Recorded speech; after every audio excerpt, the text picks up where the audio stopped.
Recording in progress.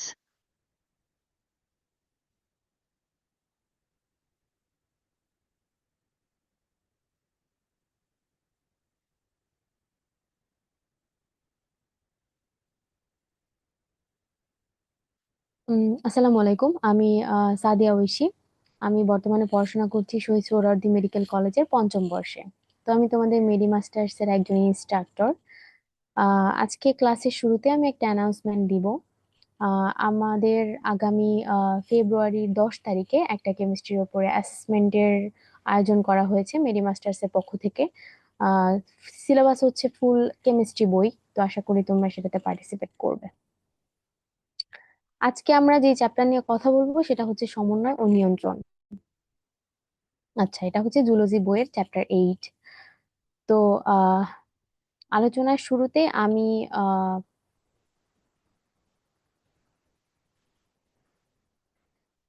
আচ্ছা, একটা ছবি দেখাই।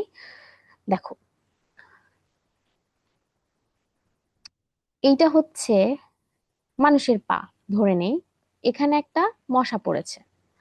তো ইনফরমেশনটা প্রথমে আমাদের পায়ে থাকা রিসেপ্টরের মাধ্যমে আমাদের বডি অ্যাকসেপ্ট করবে বা গ্রহণ করে নেবে। সেই ইনফরমেশনটা অনেকগুলো স্নায়ু দিয়ে আমাদের ব্রেন পর্যন্ত চলে যাবে। ব্রেন কি করবে? এই ইনফরমেশনটা আমাদের শরীরের বিভিন্ন জায়গায় আবার পাস করবে। কি দিয়ে? স্নায়ু দিয়ে। কিন্তু এবার স্নায়ুর নামটা একটু ডিফারেন্ট, সেটা হচ্ছে মোটর স্নায়ু। আচ্ছা, তাহলে রিসেপ্টর থেকে সংবাদ ব্রেন পর্যন্ত গেল সংবেদী স্নায়ু দিয়ে, এবং তারা ব্রেনটা আমাদের ইনফরমেশনটা সেটা পাস করলো মোটর স্নায়ু দিয়ে। আচ্ছা, এই যে পুরো কাজটা হলো, এটা একটা সমন্বয়। এবং এখানে অনেকগুলো জিনিস জড়িত আছে, যেমন রিসেপ্টর, অঙ্গ প্রত্যঙ্গ, মস্তিষ্ক, অঙ্গ প্রত্যঙ্গের মধ্যে মস্তিষ্ক, স্নায়ু, সবকিছু। আচ্ছা, যেহেতু অনেকগুলো জিনিস নিয়ে এই সমন্বয়টা নিয়ন্ত্রণ করতেছে, এই জন্য নাম হয়েছে সমন্বয়তন্ত্র। এখন সমন্বয়তন্ত্র কি কি আছে, আমরা যদি আবার আমাদের বইয়ে ফিরে যাই, তাহলে আমরা দেখব যে প্রথমে যে জিনিসটা নিয়ে কথা বলেছে সেটা হচ্ছে উদ্দীপনা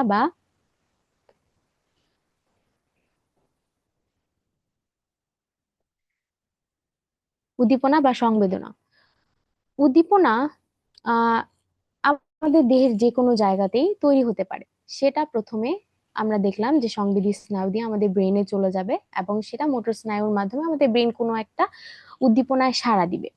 আচ্ছা, এই যে পুরা প্রক্রিয়াটা, সেটাকে বলতেছি আমরা সমন্বয়। আচ্ছা, এখন সেই যে রিসেপ্টর রিসেপ্টর বা গ্রাহক অঙ্গ, সেই রিসেপ্টরটা প্রথমে ইনফরমেশনটা গ্রহণ করে, দেন স্নায়ু বা নিউরন দিয়ে সেটা চলে যায়, এবং যার মাধ্যমে প্রতিক্রিয়া ব্যক্ত হয় সেটা হচ্ছে ইফেক্টর অঙ্গ। তাহলে আমার পায়ে যখন একটা মশা পড়লো, তখন আমি হাত দিয়ে সেই মশাটাকে তাড়ানোর চেষ্টা করলাম, তাহলে আমার হাতটা এখানে হচ্ছে ইফেক্টর অঙ্গ।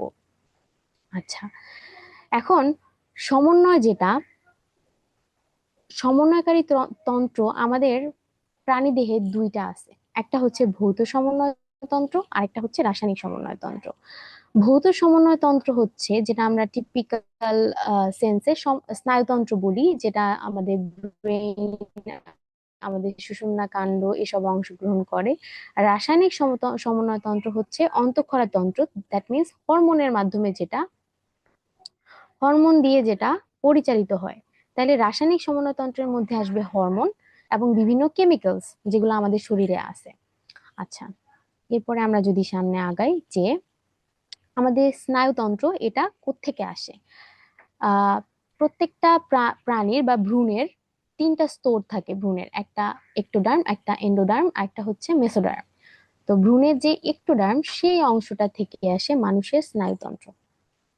আচ্ছা, স্নায়ুতন্ত্রের কাজের মধ্যে এখানে আমরা যদি দেখতে পাই হেডলাইন গুলো, প্রথমে হচ্ছে উদ্দীপনায় সাড়া প্রদান, তারপরে কাজের মধ্যে সমন্বয় সাধন, দেহের সাম্যাবস্থা বজায় রাখা, সংবেদী অঙ্গসমূহ কার্যকর করা, তথ্য সংরক্ষণ এবং বিভিন্ন কাজের সঙ্গে সম্পর্কিত হওয়া। আচ্ছা, এখন আমাদের গদ বাঁধা এগুলো মুখস্থ করার কোনো প্রয়োজন নেই।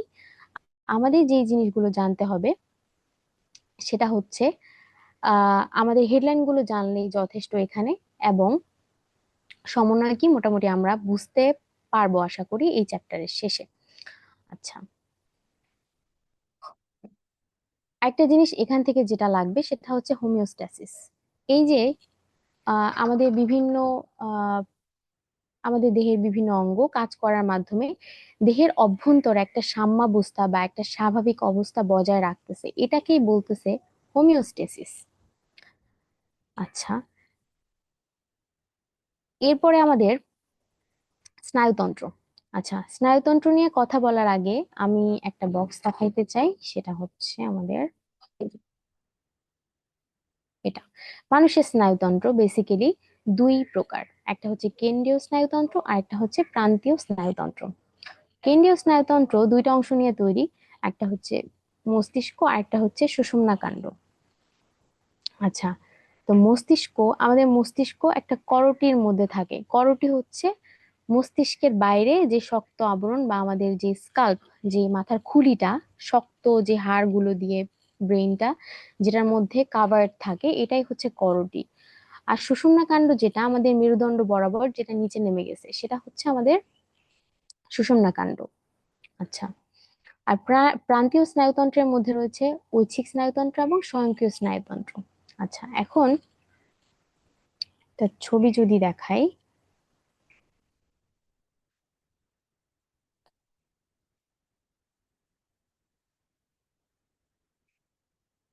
এইটা হচ্ছে আমাদের ব্রেন ওপরে, আর নিচের দিকে নেমে গিয়েছে।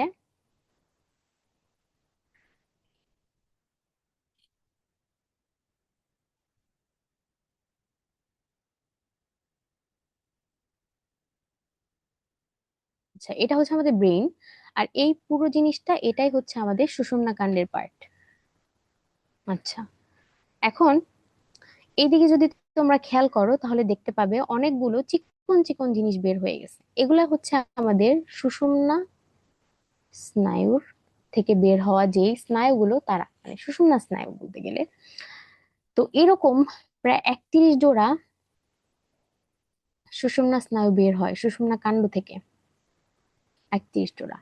আর আমাদের যে মস্তিষ্ক, মস্তিষ্ক থেকে কর্টিক স্নায়ু বের হয়। কর্টিক স্নায়ু হচ্ছে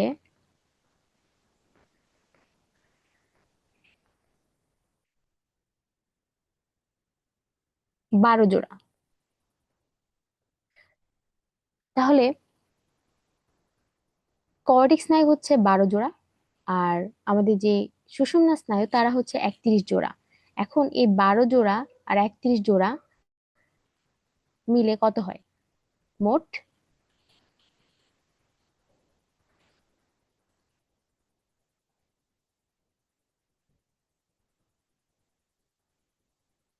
43 জোড়া, তাই তো?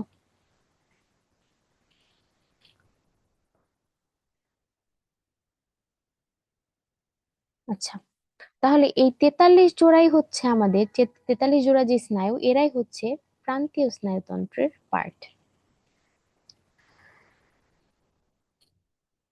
যদি এখানে তাকাও তাহলেই দেখতে পাবে এই যে কর্টিক স্নায়ু 12 জোড়া আর সুষুম্না স্নায়ু হচ্ছে 31 জোড়া, মোট হচ্ছে 43 জোড়া। আচ্ছা, এখানে কিন্তু 43টি না, এটা হবে 43 জোড়া। আচ্ছা, এবার আমাদের,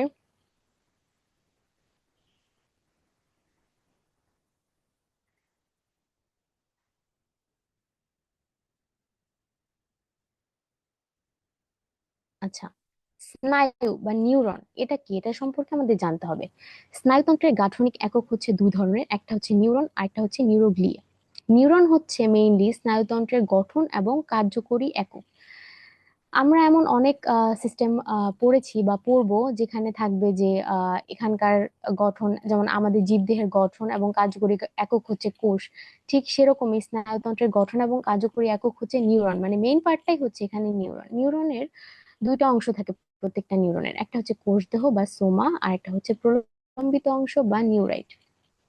কোষদেহ হচ্ছে নিউরনের প্রধান অংশ এবং এটা হচ্ছে বিভিন্ন আকার আকৃতির হতে পারে, এটা তেমন একটা ইম্পর্টেন্ট না। এখান থেকে যেটা জানতে হবে যে নিউরন হচ্ছে আমাদের নিউরনের প্রধান যে অংশটা সেটা হচ্ছে কোষ দেহ, এবং এটা 5 থেকে 120 মাইক্রোমিটার পর্যন্ত হতে পারে। এবং এখানে কি কি থাকে, একটা কোষের মধ্যে যা যা থাকে নর্মালি, একটা কোষ যদি আমরা চিন্তা করি তাহলে আমরা আমাদের মাথায় যেটা আসবে, সাইটোপ্লাজম থাকবে, প্লাজমা মেমব্রেন থাকবে, কোষ ঝিল্লি যেটা ভেতরে সাইটোপ্লাজম থাকবে, এবং তার মধ্যে নিউক্লিয়াস থাকবে। এখানকার যে কোষ দেহ সেটাও সেম, নিউরনের কোষ দেহ সেম, তিনটা জিনিসই থাকে।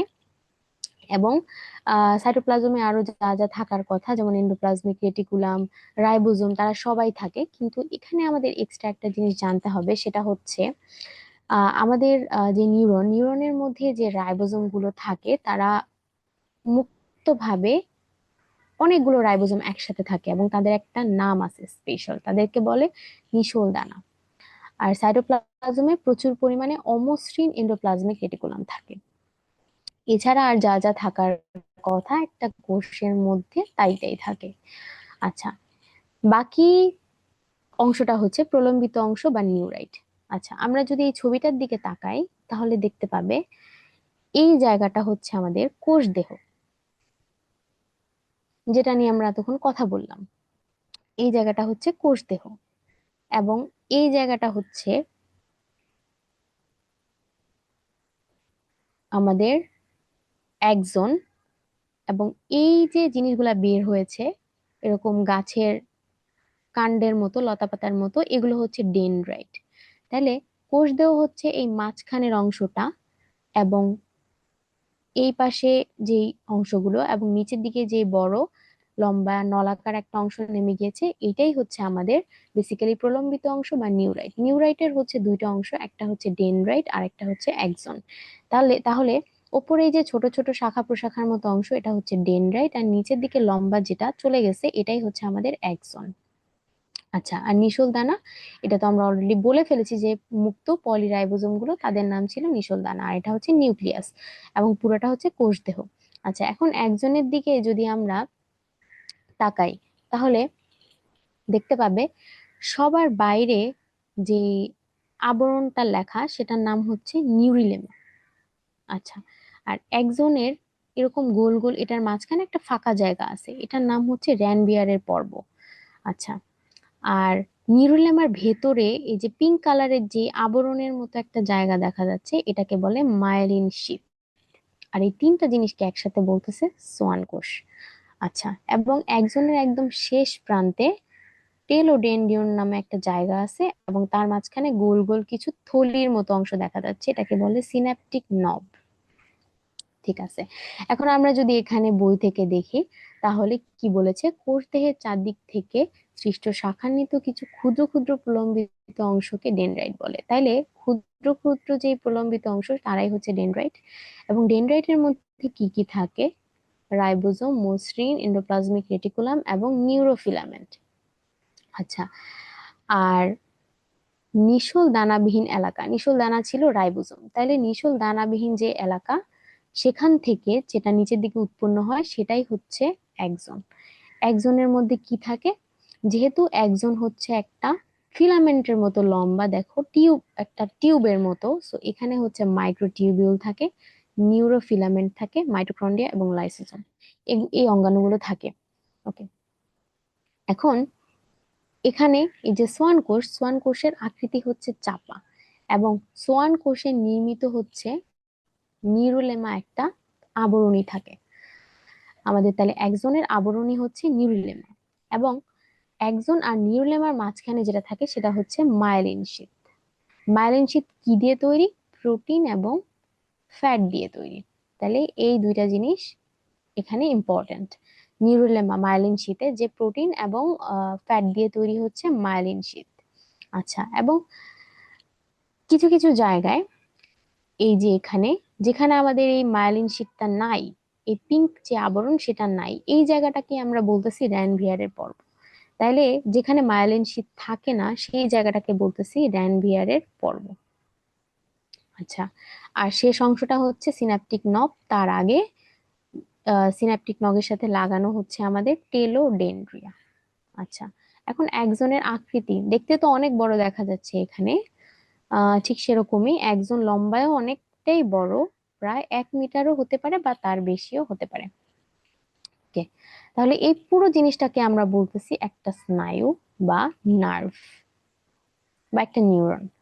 এখন অ্যাক্সন এবং ডেনড্রাইটের মধ্যে কি পার্থক্য আমরা কিন্তু ইতিমধ্যেই সেটা পড়ে ফেলেছি। আমরা দেখতেই পেলাম যে একটা স্নায়ু কোষে সাধারণত অ্যাক্সন একটা থাকে, ডেনড্রাইট এক বা একাধিক থাকতে পারে। দৈর্ঘ্য একজনের একটু বড় হয়, সেটা 0.25 থেকে 10 মিলিমিটার, এবং ডেনড্রাইট গুলো খাটো খাটো হয়, এখানে মায়োলিন থাকে, এখানে কোনো আবরণ নেই। আচ্ছা, আর একজনের প্রকৃতি হচ্ছে চেষ্টীয়। আচ্ছা, চেষ্টীয় কথাটা কি? চেষ্টীয় কথাটাই আরেকটা অল্টারনেটিভ ওয়ার্ড হচ্ছে মোটর। মোটর মানে, মোটর বা চেষ্টীয় মানে হচ্ছে যারা দূরে কোনো একটা উদ্দীপনা পরিবহন করে, যেমন ব্রেইন থেকে দূরে উদ্দীপনা নিয়ে যায় বিভিন্ন অঙ্গে। তো চেষ্টীয় বা মোটর কথাটার মানে হচ্ছে যারা দূরে উদ্দীপনা পরিবহন করে, কোষদেহ থেকে যারা দূরে উদ্দীপনা নিয়ে যায়। ধরো, এই হচ্ছে একটা এই হচ্ছে একটা নার্ভ, এটা হচ্ছে কোষদেহ, এখান থেকে বের হয়েছে ডেনড্রাইট, এবং এটা হচ্ছে একজন। তাহলে এরকম করে করে অনেকগুলো নার্ভ শেষে গিয়ে আমাদের ব্রেইনে পৌঁছায়। তাহলে ব্রেইনে পৌঁছানোর শেষে ইনফরমেশনটা মস্তিষ্কে চলে যায়। তাহলে কি হলো, কোন একটা অঙ্গে যখন কোন একটা উদ্দীপনা প্রবেশ করলো, সেই উদ্দীপনাকে আরো দূরে দূরে নিয়ে একদম আমাদের ব্রেনে পৌঁছায় দিচ্ছে আমাদের একজন। এই জন্য বলতেছে যে কোষদেহ থেকে দূরে উদ্দীপনা নিয়ে যায় একজন গুলো। আর ডেনড্রাইট কি করে? ডেনড্রাইট গুলো যেহেতু এই রিসেপ্টর অঙ্গের কাছে, বা আমাদের যেখানে উদ্দীপনা তৈরি হয়েছে সেই অঙ্গের কাছে আমাদের ডেনড্রাইট গুলো, তো তারা হচ্ছে কোষদেহ থেকে উদ্দীপনা পরিবহন করে নিয়ে যায়, তারা হচ্ছে সংবেদী হয়।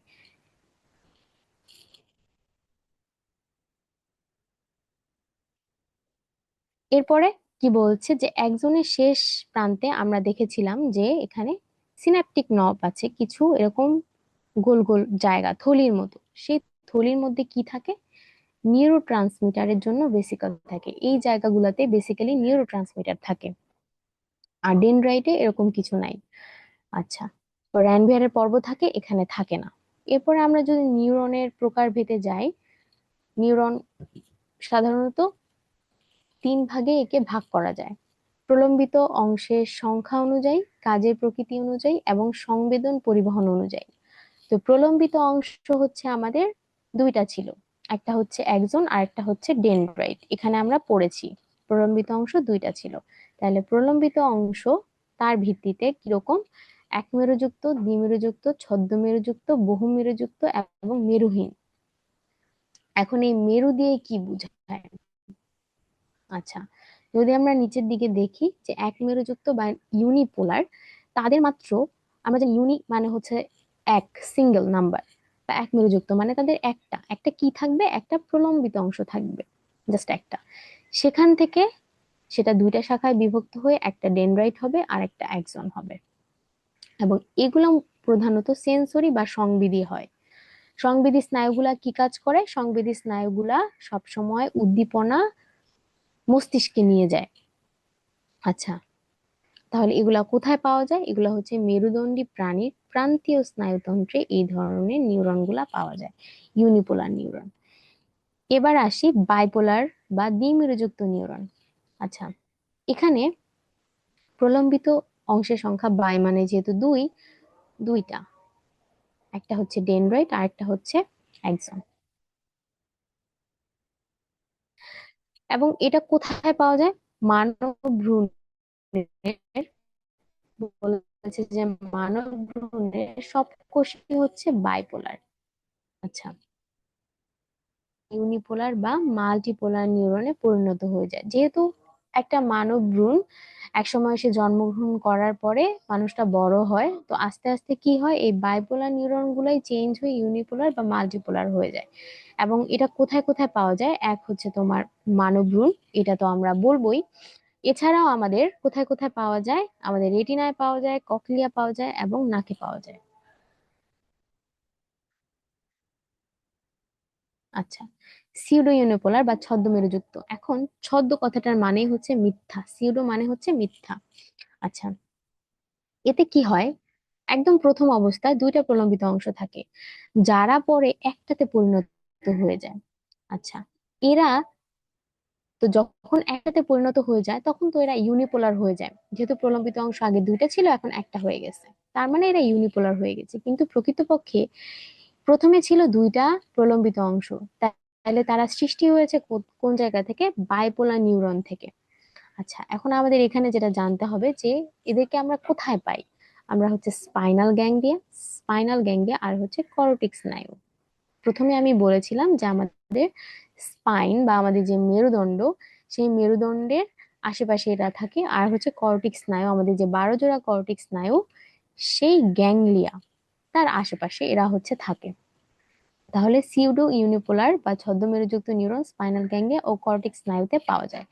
এরপরে আসি মাল্টিপোলার বা বহু মেরুযুক্ত নিউরন। মাল্টি মানে অনেক, মানে এখানে প্রলম্বিত অংশ অনেকগুলো থাকবে।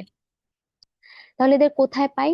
আমাদের যে স্নায়ুতন্ত্র মেইনলি যা নিয়ে গঠিত, আমাদের মস্তিষ্ক এবং স্পাইনাল কর্ড, সেখানে হচ্ছে আমাদের মাল্টিপোলার নিউরন গুলো পাওয়া যায়। এবং সবার শেষে অ্যাপোলার, এক কথার মানেই হচ্ছে নাই। তাহলে অ্যাপোলার বা মেরুহীন নিউরন কোথায় পাওয়া যায়? এরা হচ্ছে আমাদের সেরেব্রাল হেমিস্ফিয়ারের বহিঃস্তরে এবং চোখের রেটিনার মধ্যবর্তী নিউক্লিয়ার স্তরে পাওয়া যায়। এবং এদের মানে নাই, যেহেতু কি নাই, এদের কোনো প্রলম্বিত অংশ থাকেই না, এই জন্য বেসিক্যালি এদেরকে অ্যাপোলার বলা হচ্ছে। তাহলে এখানে এখানে দেখো একটা কথা বলেছে যে চোখের রেটিনার মধ্যবর্তী নিউক্লিয়ার স্তরে এই মেরুবীয় নিউরন পাওয়া যায়। এর আগে আর একটা কথা ছিল যে রেটিনাতে বাইপোলার নিউরন পাওয়া যায়। সেক্ষেত্রে কোশ্চেন দেখে আমাদেরকে অ্যান্সার করতে হবে। যদি প্রশ্নটা এরকম হয় যে চোখের রেটিনায় কোন ধরনের নিউরন পাওয়া যায়, তোমাদের অ্যান্সার হবে বাইপোলার নিউরন। এবং যদি কোশ্চেনটা এরকম হয় যে চোখের রেটিনার নিউক্লিয়ার স্তরে কোন ধরনের নিউরন পাওয়া যায়, সেক্ষেত্রে আমাদের অ্যান্সার হবে অ্যাপোলার। ওকে, পরের ক্লাসিফিকেশনে আমরা যদি যাই যে কাজের প্রকৃতি। এখন নিউরন কি করে? কিছু নিউরন আছে যারা ব্রেইন থেকে, এই যদি আমাদের ব্রেইন হয়, এই যদি আমাদের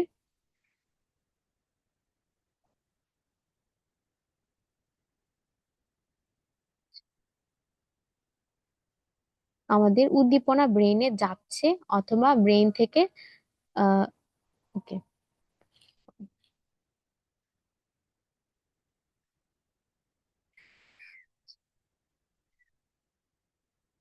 আমাদের ব্রেইন থেকে ধরি আমরা প্রতিক্রিয়া আসতেছে, আর ব্রেইনে হচ্ছে উদ্দীপনা যাচ্ছে।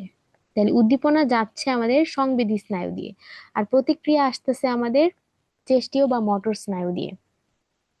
এখন এখানে কাজের প্রকৃতিও সেম। কিছু নিউরন আছে যারা প্রতিক্রিয়া নিয়ে আসবে, এরা হচ্ছে চেস্টীয় স্নায়ু। কিছু নিউরন আছে যারা উদ্দীপনা নিয়ে যাবে, তারা হচ্ছে সংবেদী স্নায়ু বা সংবেদী নিউরন। আর কিছু নিউরন আছে যারা দুইটা কাজই করে, যারা উদ্দীপনা নিয়েও যেতে পারে এবং প্রতিক্রিয়া নিয়ে ফিরেও আসতে পারে, এরা হচ্ছে মিশ্র, এরা সব ধরনের কাজই করতে পারে। তাহলে সেন্সরি বা সংবেদী বা সংজ্ঞাবহ, তাহলে আমরা এখানে তিনটা নাম পেলাম। সংবেদী স্নায়ুর আরেকটা নাম হচ্ছে সংজ্ঞাবহ এবং সেন্সরি। একটা জিনিস খেয়াল করে দেখতে পাবে, তিনটাই কিন্তু স দিয়ে, তাহলে মনে রাখা ইজি আমাদের জন্য। এটা কি করে?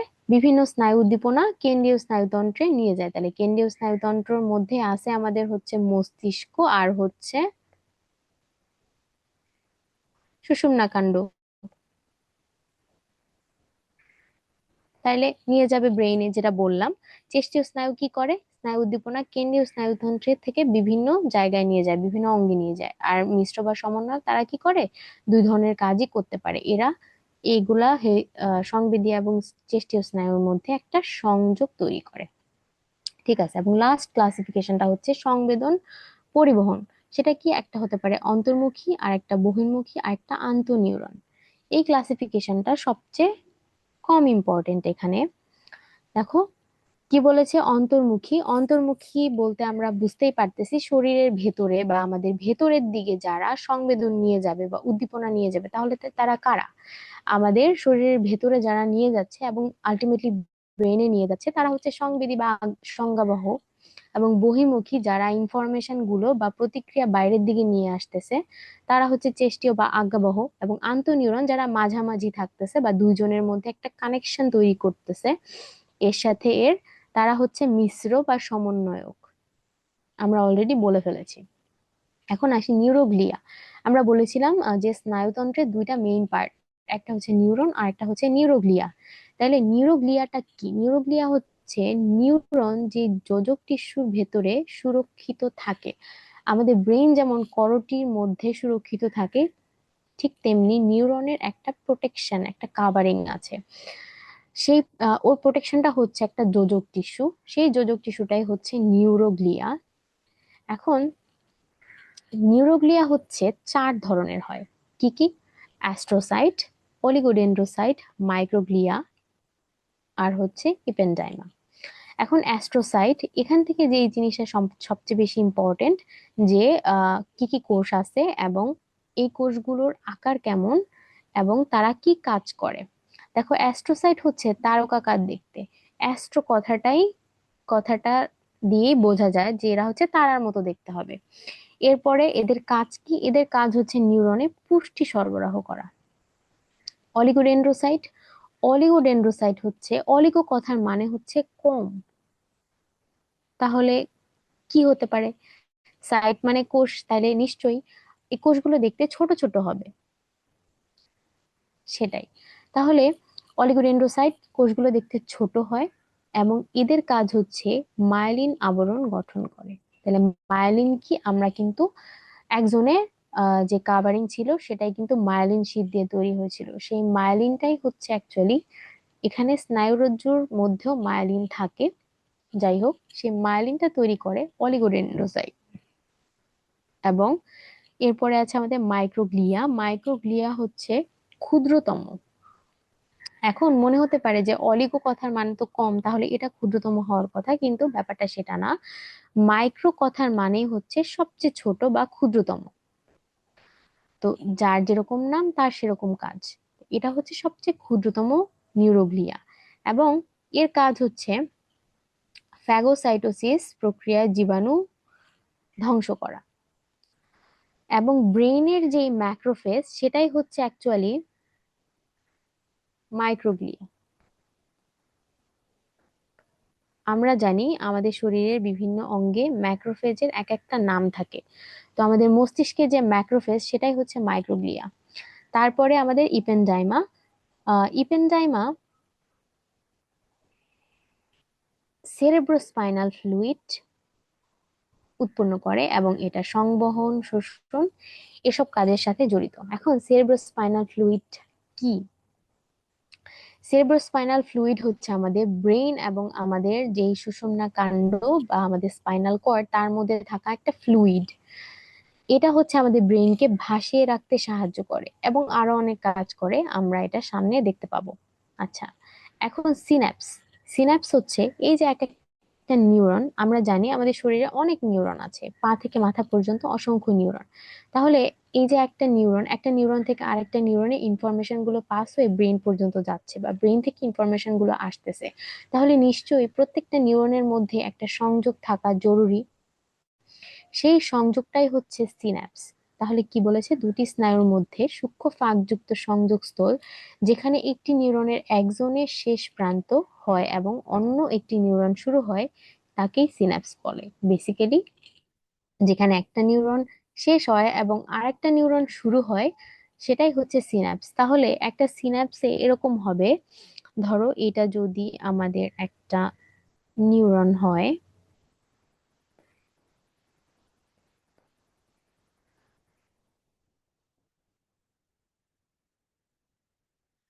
তাহলে এখানে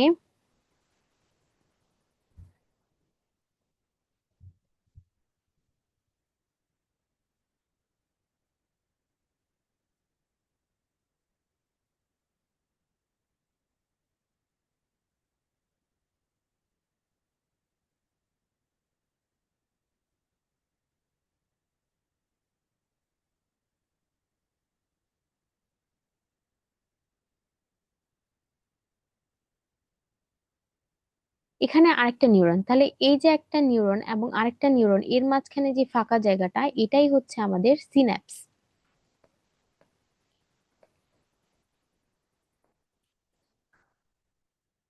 সিন্যাপস কি করে, তাহলে একটা নিউরনের সাথে অন্য একটা নিউরনকে সংযুক্ত করে। তাহলে একটা সিন্যাপস যদি আমরা চিন্তা করি, সিন্যাপসের এক পাশে কি থাকবে, একজন, একটা নিউরনের একজন, এবং অপর পাশে আরেকটা নিউরনের ডেনড্রাইট বা কোষদেহ। তাহলে একটা সিন্যাপসে কি কি থাকে, দুইটা নিউরনের, একটা নিউরনের হচ্ছে একজন থাকবে, আরেকটা নিউরনের থাকবে ডেনড্রাইট বা কোষদেহ। এখন এই যে সিন্যাপস এই জায়গাটা ঠিক কতটুকু এটা আমাদেরকে জানতে হবে। এই যে সিন্যাপস বা সিন্যাপসের যেই ফাঁকা জায়গাটা, এই ফাঁকা জায়গাটার আবার একটা স্পেশাল নাম আছে, সেটা হচ্ছে সিন্যাপটিক ক্লেফট বা ফাঁক। এই সিন্যাপটিক ক্লেফট হচ্ছে 20 থেকে 30 ন্যানোমিটার।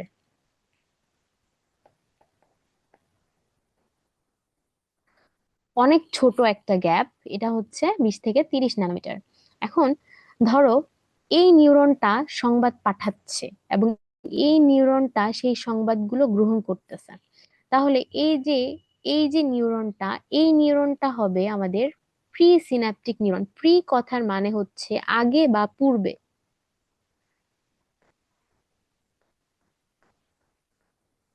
তাহলে আগে যে নিউরন থেকে ইনফরমেশন যাচ্ছে, সেই নিউরনটা হচ্ছে প্রি সিন্যাপটিক নিউরন। আর যেই নিউরনটা ইনফরমেশনটা গ্রহণ করতেছে সেটা হচ্ছে পোস্ট মানে হচ্ছে অলওয়েজ পরে। তাহলে প্রি সিন্যাপটিক নিউরন থেকে পোস্ট সিন্যাপটিক নিউরনে ইনফরমেশন গুলো যাচ্ছে। সিনাপস হচ্ছে দুই ধরনের হয়, বৈদ্যুতিকও হতে পারে, রাসায়নিকও হতে পারে।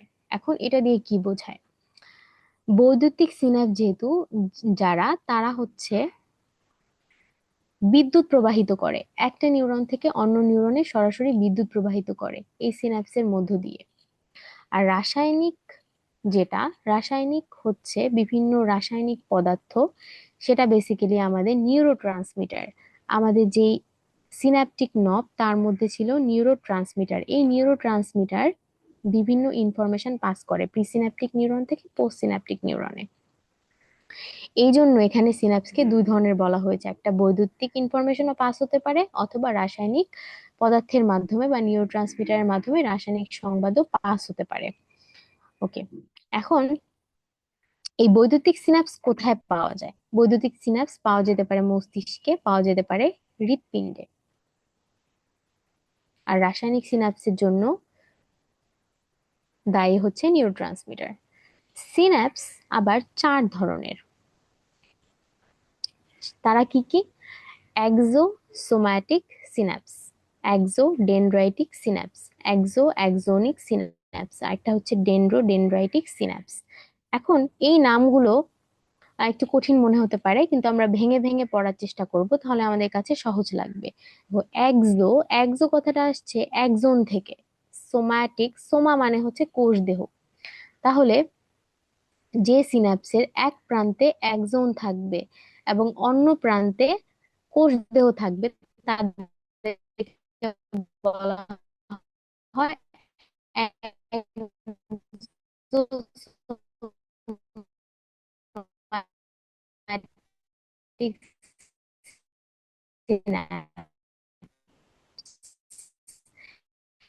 এক্সোডেনড্রাইটিক সিনাপস।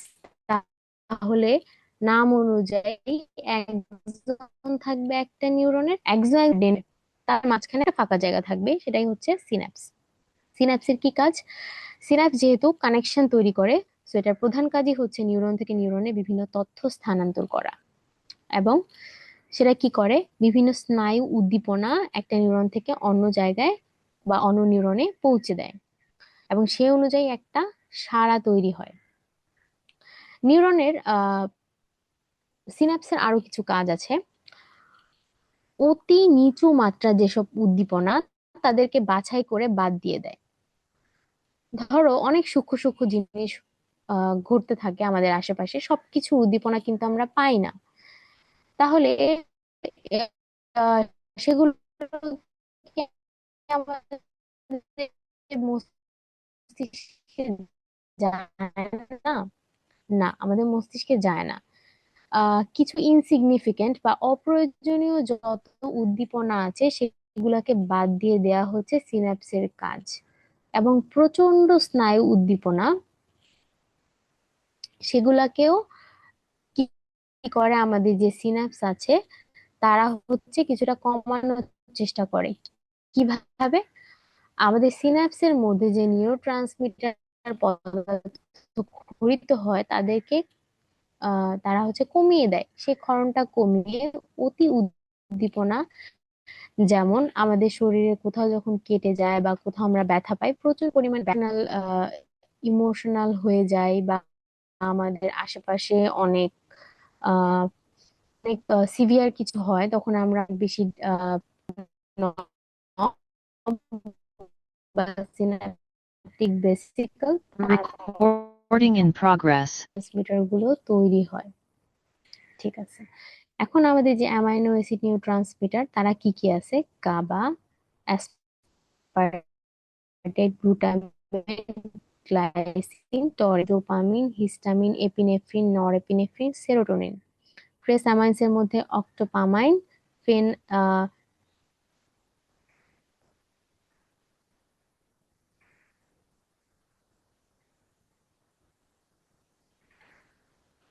আচ্ছা, এখানে বেসিক্যালি নিউরোট্রান্সমিটারের যে নামগুলো আমাদের মেডিকেল অ্যাডমিশনের জন্য, যেহেতু আমাদের সবকিছু একদম গদ বাঁধা মুখস্থ করার প্রয়োজন নাই, তো এখান থেকে আমরা কিছু কিছু স্পেসিফিক জিনিস মনে রাখার চেষ্টা করব।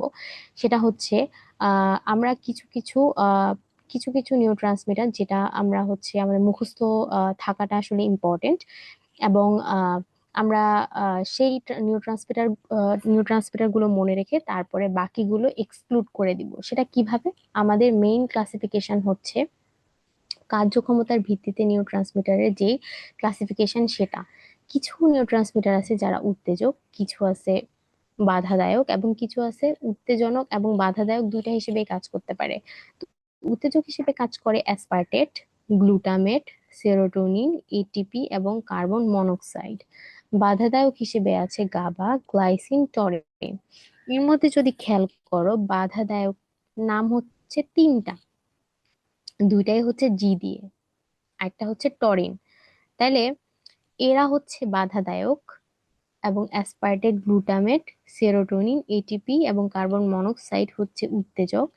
এবং এর বাইরে উত্তেজক বাধাদায়ক দুইটা হিসেবে কাজ করে সবচেয়ে common neurotransmitter acetylcholine, dopamine, epinephrine, norepinephrine, nitric oxide, enkephalin আর হচ্ছে কোলেসিস্টোকাইনিন। আচ্ছা, এখন আমি একটা কথা বলেছি যে আমাদের সবচেয়ে কমন নিউরোট্রান্সমিটার হচ্ছে acetylcholine. Acetylcholine, dopamine, epinephrine, norepinephrine, aspartate, glutamate, serotonin, GABA, glycine. Normally এই নামগুলো হচ্ছে খুবই কমন নিউরোট্রান্সমিটার এবং এগুলো আমাদেরকে মনে রাখতে হয়। আচ্ছা, এছাড়াও কিছু আহ, রাসায়নিক দ্রব্য রয়েছে যারা নিউরন থেকে বের হতে পারে, এবং এরা হচ্ছে হরমোনের মতো কাজ করে। এদেরকে বলা হয় নিউরো হরমোন। আরো কিছু জিনিস রয়েছে, রাসায়নিক বস্তু যারা হচ্ছে নিউরন থেকে তৈরি হতে পারে, তাদেরকে বলে নিউরো সিক্রেশন। তাইলে নিউরো ট্রান্সমিটার রাসায়নিক বস্তুগুলো হতে পারে তিন ধরনের। একটা হতে পারে নিউরো ট্রান্সমিটার, একটা হতে পারে নিউরো হরমোন যারা হরমোনের মতো কাজ করে, আর একটা হচ্ছে নিউরো সিক্রেশন। এখন এরপরে আমাদের আহ যেটা জানতে হবে যে অ্যাসিটাইল কোলাইন, সেটা হচ্ছে যেহেতু সবচেয়ে কমন একটা নিউরোট্রান্সমিটার, সো অ্যাসিটাইল কোলাইন কি করে? অ্যাসিটাইল কোলাইন হচ্ছে আমাদের যে সিনাপটিক ক্লেফট, আমরা যদি পিছনের ছবিটায় ফিরে যাই, এই ছবিটার মধ্যে যদি আমরা দেখি, এই যে আমাদের সিনাপটিক ভেসিকল, এই সিনাপটিক ভেসিকলের মধ্যে হচ্ছে আমাদের নিউরোট্রান্সমিটার গুলো ভর্তি থাকে। যখনই কোনো একটা উদ্দীপনা আসে তখন এই সিনাপটিক ভেসিকল গুলো সিনাপটিক নবের এখানে এসে এই সিনাপটিক ক্লেফটের মধ্যে চলে আসে। এরপরে সেখান থেকে সেই অ্যাসিটাইল কোলাইন বা নিউরোট্রান্সমিটার যেই ইনফরমেশন গুলো নিয়ে আসতেছিল সেই উদ্দীপনাটা গৃহীত হয় এই পোস্ট সিনাপটিক নিউরনে। এখানে অনেকগুলো রিসেপ্টর থাকে, এই রিসেপ্টরের মধ্যে ইনফরমেশনটা গৃহীত হয়। এই সিম্পল যেই মেকানিজমটা, এটা আমাদের জানতে হলে কিছু জিনিস আমাদেরকে মাথায় রাখতে হবে, যে যখন কোনো একটা উদ্দীপনা তৈরি হয় তখন আমাদের যেই আমাদের যে প্রি সিনাপটিক যে নিউরন, সেই প্রি সিনাপটিক নিউরনের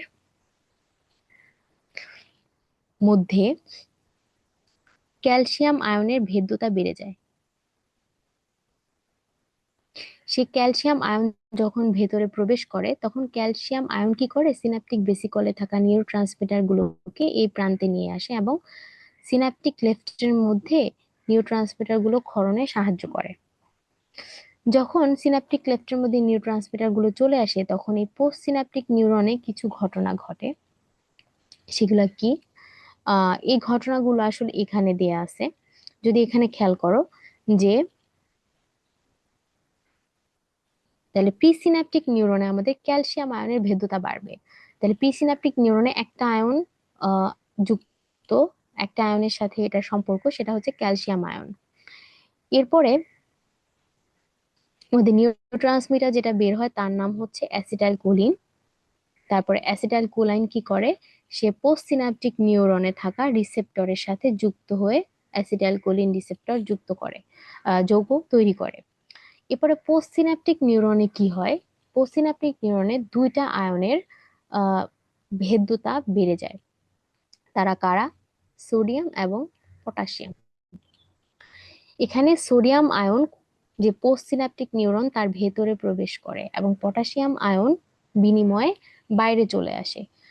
যেহেতু এখানে আয়নিক এক্সচেঞ্জ বা তোমার ইলেকট্রোকেমিক্যাল যে গ্রেডিয়েন্ট সেটা মেনটেন করতে হবে, সো একটা আয়ন বাইরে আসে আর একটা আয়ন ভেতরে ঢোকে।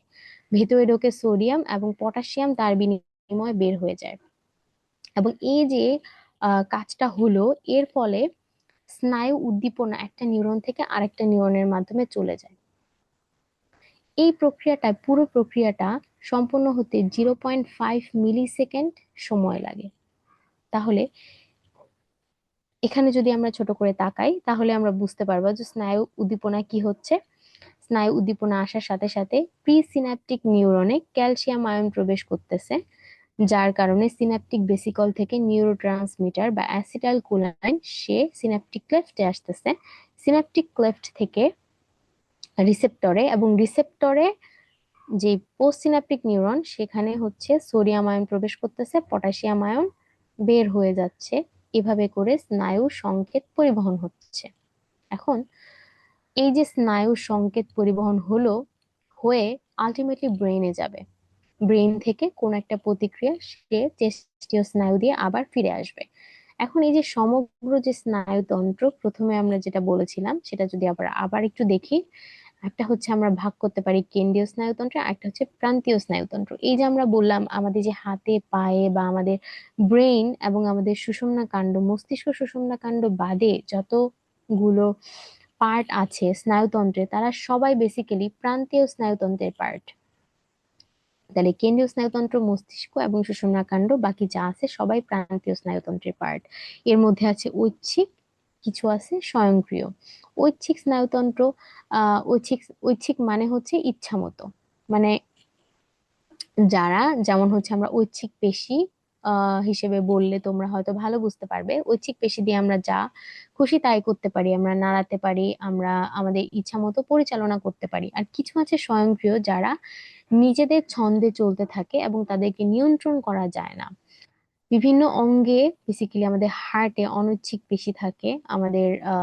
এছাড়াও আমাদের অন্য যেগুলো আছে, যেমন আমাদের পেটের মধ্যে আমাদের খাবারের পরিপাক, আমাদের শ্বাস প্রশ্বাস নিয়ন্ত্রণ, সবকিছুই স্বয়ংক্রিয় স্নায়ুতন্ত্রের মাধ্যমে পরিচালিত হয়। এখন ঐচ্ছিক স্নায়ুতন্ত্র যেটা, সেটা তোমার দুইটা ভাগে ভাগ করতে পারি। একটা কর্টেক্স স্নায়ু দিয়ে একটা পার্ট, আর একটা আমাদের সুষুম্না স্নায়ু দিয়ে কিছু অংশ পরিচালিত হয়। কর্টেক্স স্নায়ু 12 জোড়া, সুষুম্না স্নায়ু 31 জোড়া। তাহলে মোট প্রান্তীয় স্নায়ুর সংখ্যা 43 জোড়া। এখন কর্টেক্স স্নায়ু যে 12 জোড়া বা 24টি, তারা মস্তিষ্ক থেকে আসে। যেহেতু করটি, করটি মানে ব্রেইনের সাথে ব্রেইনের কাভারিং, করটিকা, তো এটা ব্রেইন থেকে আসবে। আর সুষুম্না স্নায়ু সুষুম্না কাণ্ড থেকে আসবে। এরা হচ্ছে কেমন হয়, মিশ্র প্রকৃতির হয়। মিশ্র প্রকৃতির এখানে প্রকৃতি দিয়ে কি বোঝাচ্ছে, মানে তারা সংবেদী স্নায়ুর কাজও করে এবং চেষ্টীয় স্নায়ুর কাজও করে। আর করোটিক স্নায়ু যারা, তাদের মধ্যে তিনটা ক্লাসিফিকেশন আছে, কিছু আছে সংবেদী, কিছু চেষ্টীয়, কিছু মিশ্র। এখন জাস্ট নাম্বার গুলো মনে রাখো, এটা আমরা পরবর্তীতে বিস্তারিত পড়বো। এইটা হচ্ছে মনে রাখবে 128, এখানে 3, 4, 6, 11 and 12। আর মিশ্র স্নায়ু হচ্ছে বাকিগুলো। এটা আমাদের আলাদা করে মনে রাখার প্রয়োজন নাই। তাহলে সংবেদী স্নায়ু হচ্ছে 128, এখানে 128 কেন লিখলাম, 1 নাম্বার, 2 নাম্বার এবং 8 নাম্বার যে করটিক স্নায়ু, তারা হচ্ছে সংবেদী স্নায়ু, এবং চেষ্টীয় স্নায়ু হচ্ছে 3, 4, 6, 11, 12। আচ্ছা, এখন আমরা যদি আমাদের স্বয়ংক্রিয় স্নায়ুতন্ত্রে যাই, তারা হচ্ছে দুই ধরনের, একটা হচ্ছে সিম্প্যাথেটিক আর একটা হচ্ছে প্যারাসিম্প্যাথেটিক। সিম্প্যাথেটিক মানে হচ্ছে যখন ইমার্জেন্সি সিচুয়েশন হয় বা কোনো একটা উত্তেজনা তৈরি হয় আমাদের শরীরে, তখন সেই ইমার্জেন্সি সিচুয়েশন গুলো হ্যান্ডেল করার জন্য যেসব স্নায়ুতন্ত্র জড়িত, তারা হচ্ছে বেসিক্যালি সিম্প্যাথেটিক স্নায়ু কাজ করে। আর আমরা যখন স্বাভাবিক থাকি, স্বাভাবিক কাজকর্ম করি, তখন হচ্ছে আমাদের প্যারাসিম্প্যাথেটিক স্নায়ুতন্ত্র কাজ করে।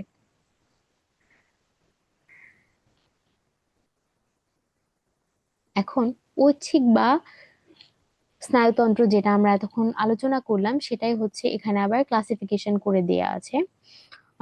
আমাদের যে স্বয়ংক্রিয় এবং যন্ত্রীয় যে স্নায়ুতন্ত্র কোথায় কোথায় থাকে, আমাদের যে হৃৎপিণ্ডে তাহলে হৃদস্পন্দন নিয়ন্ত্রণ করবে পেরিস্টালসিস, যেটা আমাদের খাবারের পরিপাক, সে খাবারের পরিপাক ইত্যাদি নিয়ন্ত্রণ করবে। এবং স্বয়ংক্রিয় স্নায়ুতন্ত্রকে আবার দুই ভাগে ভাগ করেছে, আমরা ইতিমধ্যে সেটা নিয়ে আলোচনা করে ফেলেছি।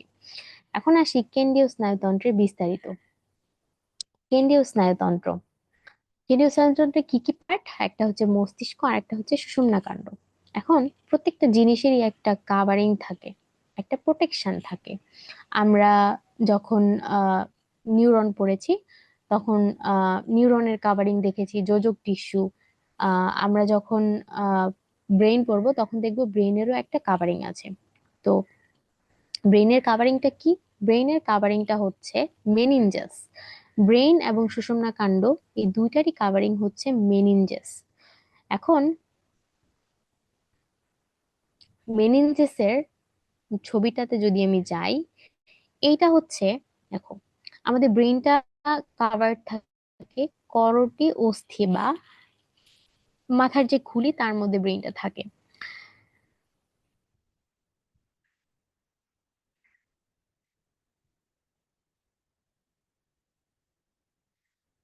তো ব্রেনের কাভারিং হচ্ছে মেনিনজাস। মেনিনজাসের হাড্ডির কাছে বা সবচেয়ে বাইরে, দূরে যে পার্টটা থাকে, সেটা হচ্ছে ডুরা ম্যাটার। মেনিনজাসের তিনটা স্তর রয়েছে। মেনিনজাসের তিনটা স্তর রয়েছে। সবচেয়ে বাইরের দিকে, বাইরের দিকে বা দূরে হচ্ছে ডুরা ম্যাটার। ডুরা ম্যাটারটা হচ্ছে সবচেয়ে ব্রেনের সবচেয়ে বাইরের দিকে থাকে, দূরে ডুরা ম্যাটার। এরপরে আছে অ্যারাকনয়েড ম্যাটার মাঝখানে, এবং সবার কাছে হচ্ছে পায়ামেটার। ব্রেন সবচেয়ে কাছে পায় পায়ামেটারকে। তাহলে সবার বাইরে ডুরা ম্যাটার, ভেতরে হচ্ছে, একদম ভেতরে হচ্ছে পায়া ম্যাটার, মাঝখানে থাকে অ্যারাকনয়েড ম্যাটার। এটাকে আমরা এভাবে মনে রাখতে পারি ডেপথ দিয়ে। তাহলে বাইরে থেকে ভেতরে প্রথমে ডুরা ম্যাটার, দেন অ্যারাকনয়েড ম্যাটার, তারপরে পায়া ম্যাটার। এখন ডুরা ম্যাটার আর অ্যারাকনয়েড ম্যাটারের মাঝখানে একটা ফাঁকা জায়গার মতো থাকে, এটাকে বলে সাবডুরাল স্পেস। সাব মানে নিচে এবং ডুরাল মানে ডুরা ম্যাটার। তাহলে সাবডুরাল স্পেস ডুরা ম্যাটারের নিচে থাকবে অ্যারাকনয়েড ম্যাটার, এবং পায়া ম্যাটারের মাঝখানে আরেকটা জায়গা থাকে, সেটাকে বলে সাব অ্যারাকনয়েড স্পেস। এটা যদিও এখানে দেখানো নাই, তবে অ্যারাকনয়েড ম্যাটারের নিচে থাকে সাব অ্যারাকনয়েড স্পেস, এবং যে পায়া ম্যাটার সবার শেষে, তার সাথে মস্তিষ্কটা যুক্ত থাকে। ঠিক আছে, এখন এখানে যদি আমরা আসি, দেখো দেখতে পাবে যে মেনিনজেসে তিনটা তন্তুময় ঝিল্লি থাকে, সবচেয়ে বাইরে থাকে ডুরা ম্যাটার, এরপরে অ্যারাকনয়েড ম্যাটার, তারপরে হচ্ছে আমাদের পায়া ম্যাটার। ঠিক আছে। এখন এখানে আমাদের মস্তিষ্ক নিয়ে কিছু কথা বলা আছে। আমরা বলেছি অলরেডি যে স্নায়ুতন্ত্র আমাদের আসে ভ্রূণের একটোডার্ম থেকে। একটোডার্মের যে নটোকর্ড, নটোকর্ড যে পার্টটা, সেখান থেকে আমাদের মেরুদণ্ডটা তৈরি হয় এবং তার উপরের দিকেই থাকে আমাদের ব্রেন। একটোডার্মের ভেতরের দিকে একটা ফাঁপা নিউরাল টিউব তৈরি হয়, সেই নিউরাল টিউব সামনের দিকে প্রসারিত হয়ে মস্তিষ্ক তৈরি করে এবং নিচের দিকে সেটা সুষুম্না কাণ্ড তৈরি করে।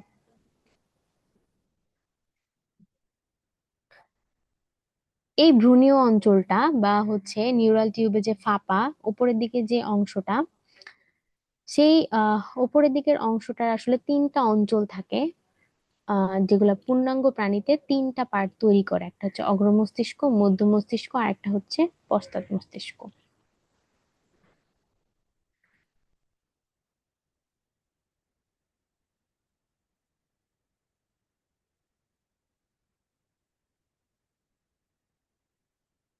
এই যে এখানে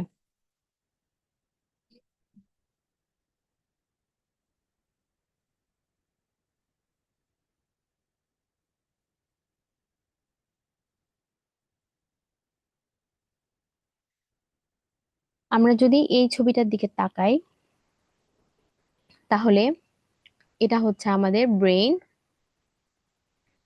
ব্রেইনের ওপরে যে এই পার্টটা, এটা হচ্ছে বেসিক্যালি ব্রেনের 80%, 80% জায়গা নিয়ে থাকে। আচ্ছা, বাংলায় যদি লিখি, এটা হচ্ছে ব্রেনের 80% জায়গা নিয়ে থাকে। এই অংশটার নাম হচ্ছে আমাদের সেরেব্রাম।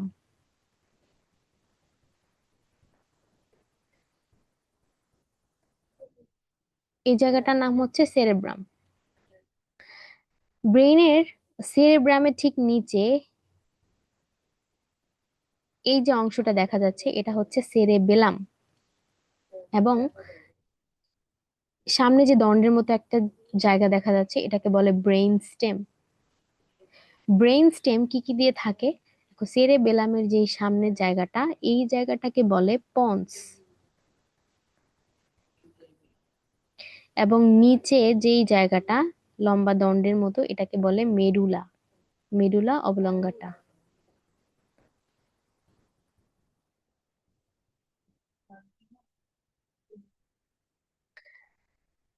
এবং এই জায়গাটা, এই যে সেরেব্রাম, সেরেব্রামের নিচে ভেতরের দিকে, এটা বাইরে থেকে দেখা যায় না, সেরেব্রামের নিচে ডিম্বাকার একটা অংশ থাকে। এই ডিম্বাকার অংশটা হচ্ছে মধ্য মস্তিষ্ক, ভেতরের দিকে যেটা থাকে, থ্যালামাস। বেসিক্যালি থ্যালামাস, হাইপোথ্যালামাস, যেটা হচ্ছে মধ্য মস্তিষ্ক তৈরি করে। তাহলে আমাদের ব্রেইন স্টেম, ব্রেইন স্টেমের তিনটা অংশ, ব্রেইন স্টেমের তিনটা অংশ। একটা হচ্ছে মধ্য মস্তিষ্ক,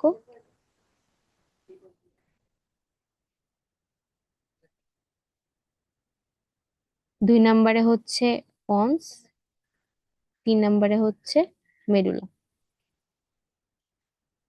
এটা হচ্ছে ব্রেইন স্টেমের পার্ট। ব্রেইন স্টেম সামনে আসতেছে, আমরা দেখব।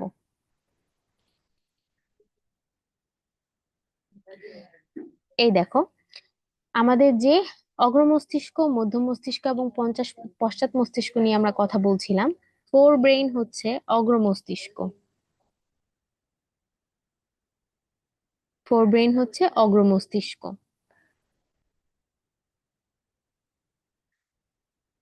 এটা হচ্ছে আমাদের মধ্য মস্তিষ্ক, এটা হচ্ছে আমাদের পশ্চাৎ মস্তিষ্ক।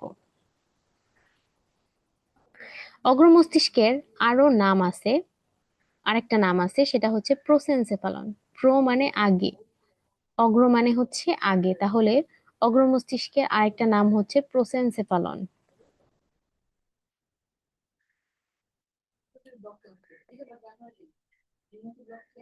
প্রো মানে হচ্ছে আগে, আর সেফালন কথার মানে হচ্ছে মস্তিষ্ক। তাহলে অগ্র মস্তিষ্কের আরেকটা নাম হচ্ছে প্রোসেনসেফালন, মধ্য মস্তিষ্কের বা মিড ব্রেনের আরেকটা নাম হচ্ছে মেসেনসেফালন।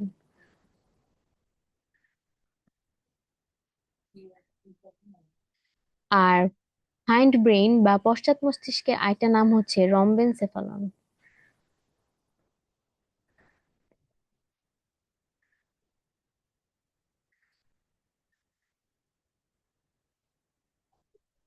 এখন আমরা যদি এখানে ফিরে আসি তাহলে আমরা দেখতে পাবো যে এই পার্টগুলো নিয়ে এখানে কথা বলছে, যে মস্তিষ্কের তিনটা পার্ট: অগ্র মস্তিষ্ক, মধ্য মস্তিষ্ক, পশ্চাৎ মস্তিষ্ক।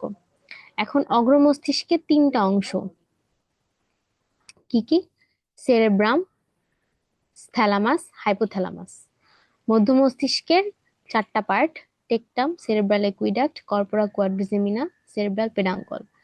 আর পশ্চাৎ মস্তিষ্কের তিনটা অংশ: সেরেবেলাম, পন্স আর হচ্ছে মেডুলা অবলঙ্গাটা।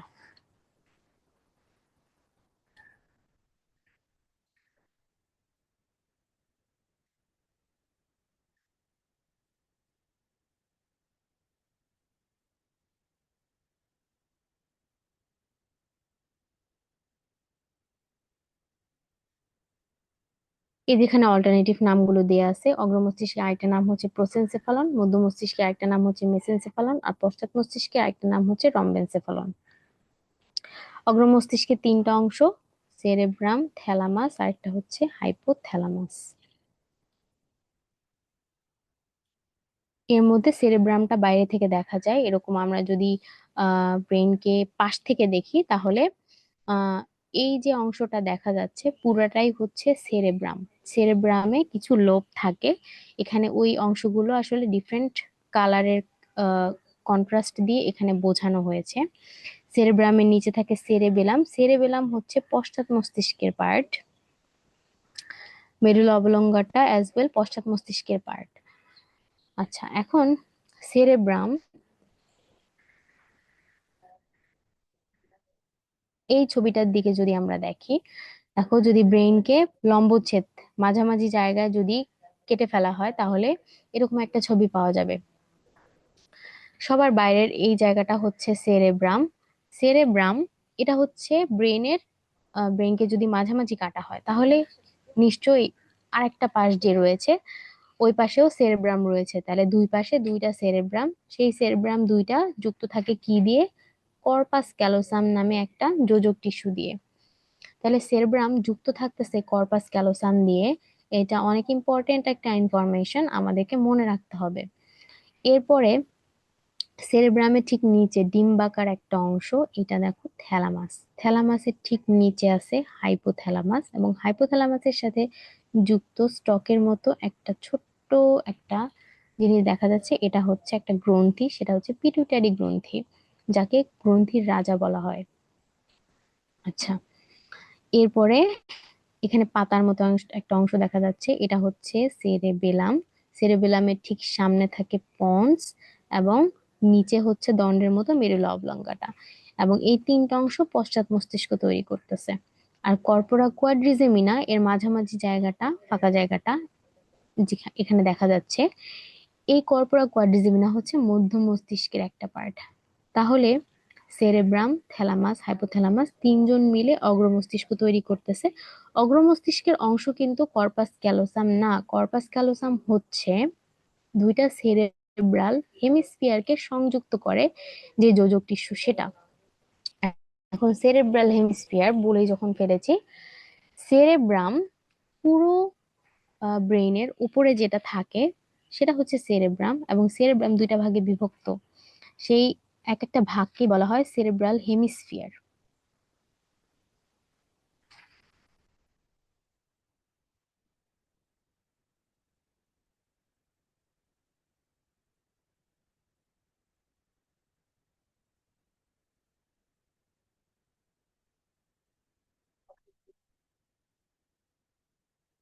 এই যে সেরেব্রামে দুইটা খণ্ড আছে, এটা হচ্ছে সেরেব্রাল হেমিস্ফিয়ার।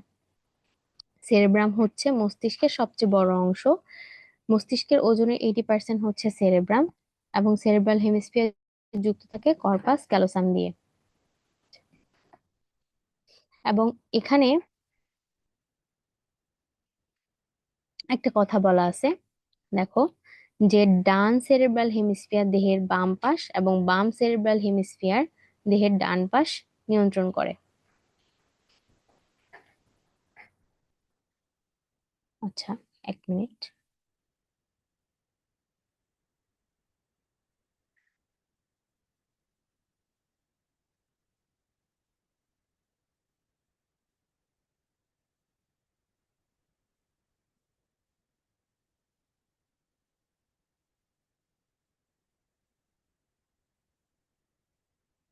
এই কথাটা দিয়ে কি বোঝায়?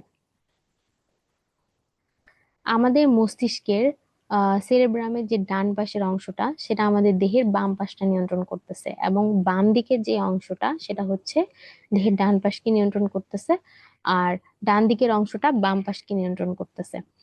এই যে ব্রেনের উপরে যদি তাকাও দেখতে পারবে এরকম উঁচু নিচু খাঁজের মতো কিছু জায়গা।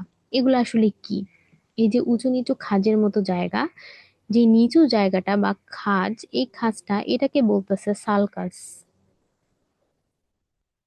এবং উঁচু যে জায়গাটা ধরলাম এটাই, এই উঁচু জায়গাটাকে বলতেছে জাইরাস।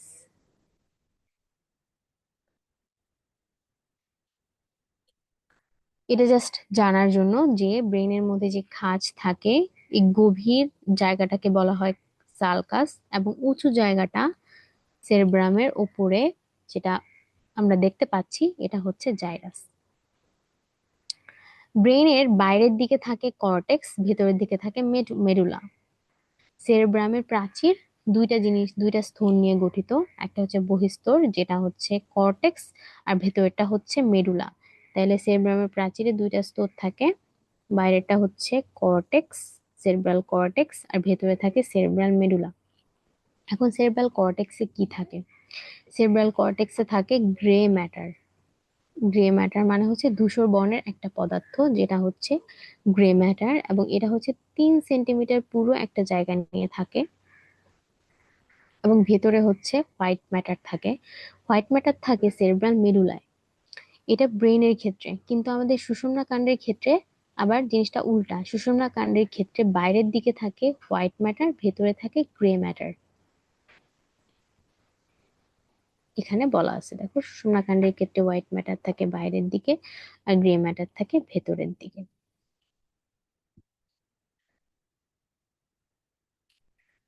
ভাঁজের উঁচু জায়গাগুলোকে জাইরি বলে বা জাইরাস বলে, আর নিচু জায়গাগুলোকে সালকাস বা সালকি বলে।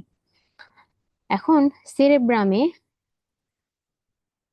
যে 5টা অংশ, সেরেব্রাম গুলোকে বিভিন্ন কালার দিয়ে ভাগ করা হয়েছে 5টা জায়গায়। দেখো, 1 2 3 4 5, 5টা জায়গা। এর মধ্যে সবার সামনের দিকে যে লোবটা থাকে এটাকে বলা হয় ফ্রন্টাল লোব। এরপরে ফ্রন্টাল লোবের পেছনে আমাদের যেই লোবটা থাকে সেটা হচ্ছে প্যারাইটাল লোব। এরপরে আমাদের ঠিক কানের উপরে যে লোবটা থাকে এটাকে বলা হয় টেম্পোরাল লোব। আর একদম পেছনের দিকে, মস্তিষ্কের একদম পেছনের দিকে বা মাথার পেছনের দিকে যে লোবটা থাকে সেটা হচ্ছে অক্সিপিটাল লোব।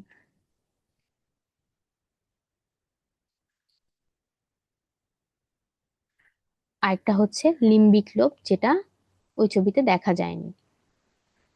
ঠিক আছে, এখন ফ্রন্টাল লোব।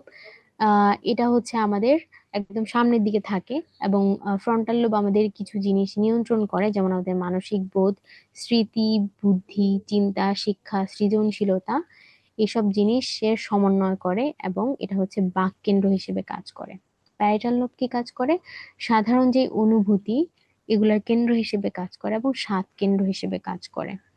অনুভূতির মধ্যে আমাদের ব্যথা, স্পর্শ, উষ্ণতা এগুলো আসবে। টেম্পোরাল লোব যেহেতু আমাদের কানের উপরে থাকে, সো এটা হচ্ছে আমাদের শ্রুতি কেন্দ্র হিসেবে কাজ করে। অক্সিপিটাল লোব বা মাথার পেছনে যেই লোবটা থাকে সেটা আমাদের দৃষ্টি কেন্দ্র হিসেবে কাজ করে। আর লিম্বিক লোব হচ্ছে আমাদের সহজাত প্রবৃত্তির যে কাজগুলো, যেমন খাদ্য গ্রহণ, রেচন, জনন, এই কাজগুলো নিয়ন্ত্রণ করে।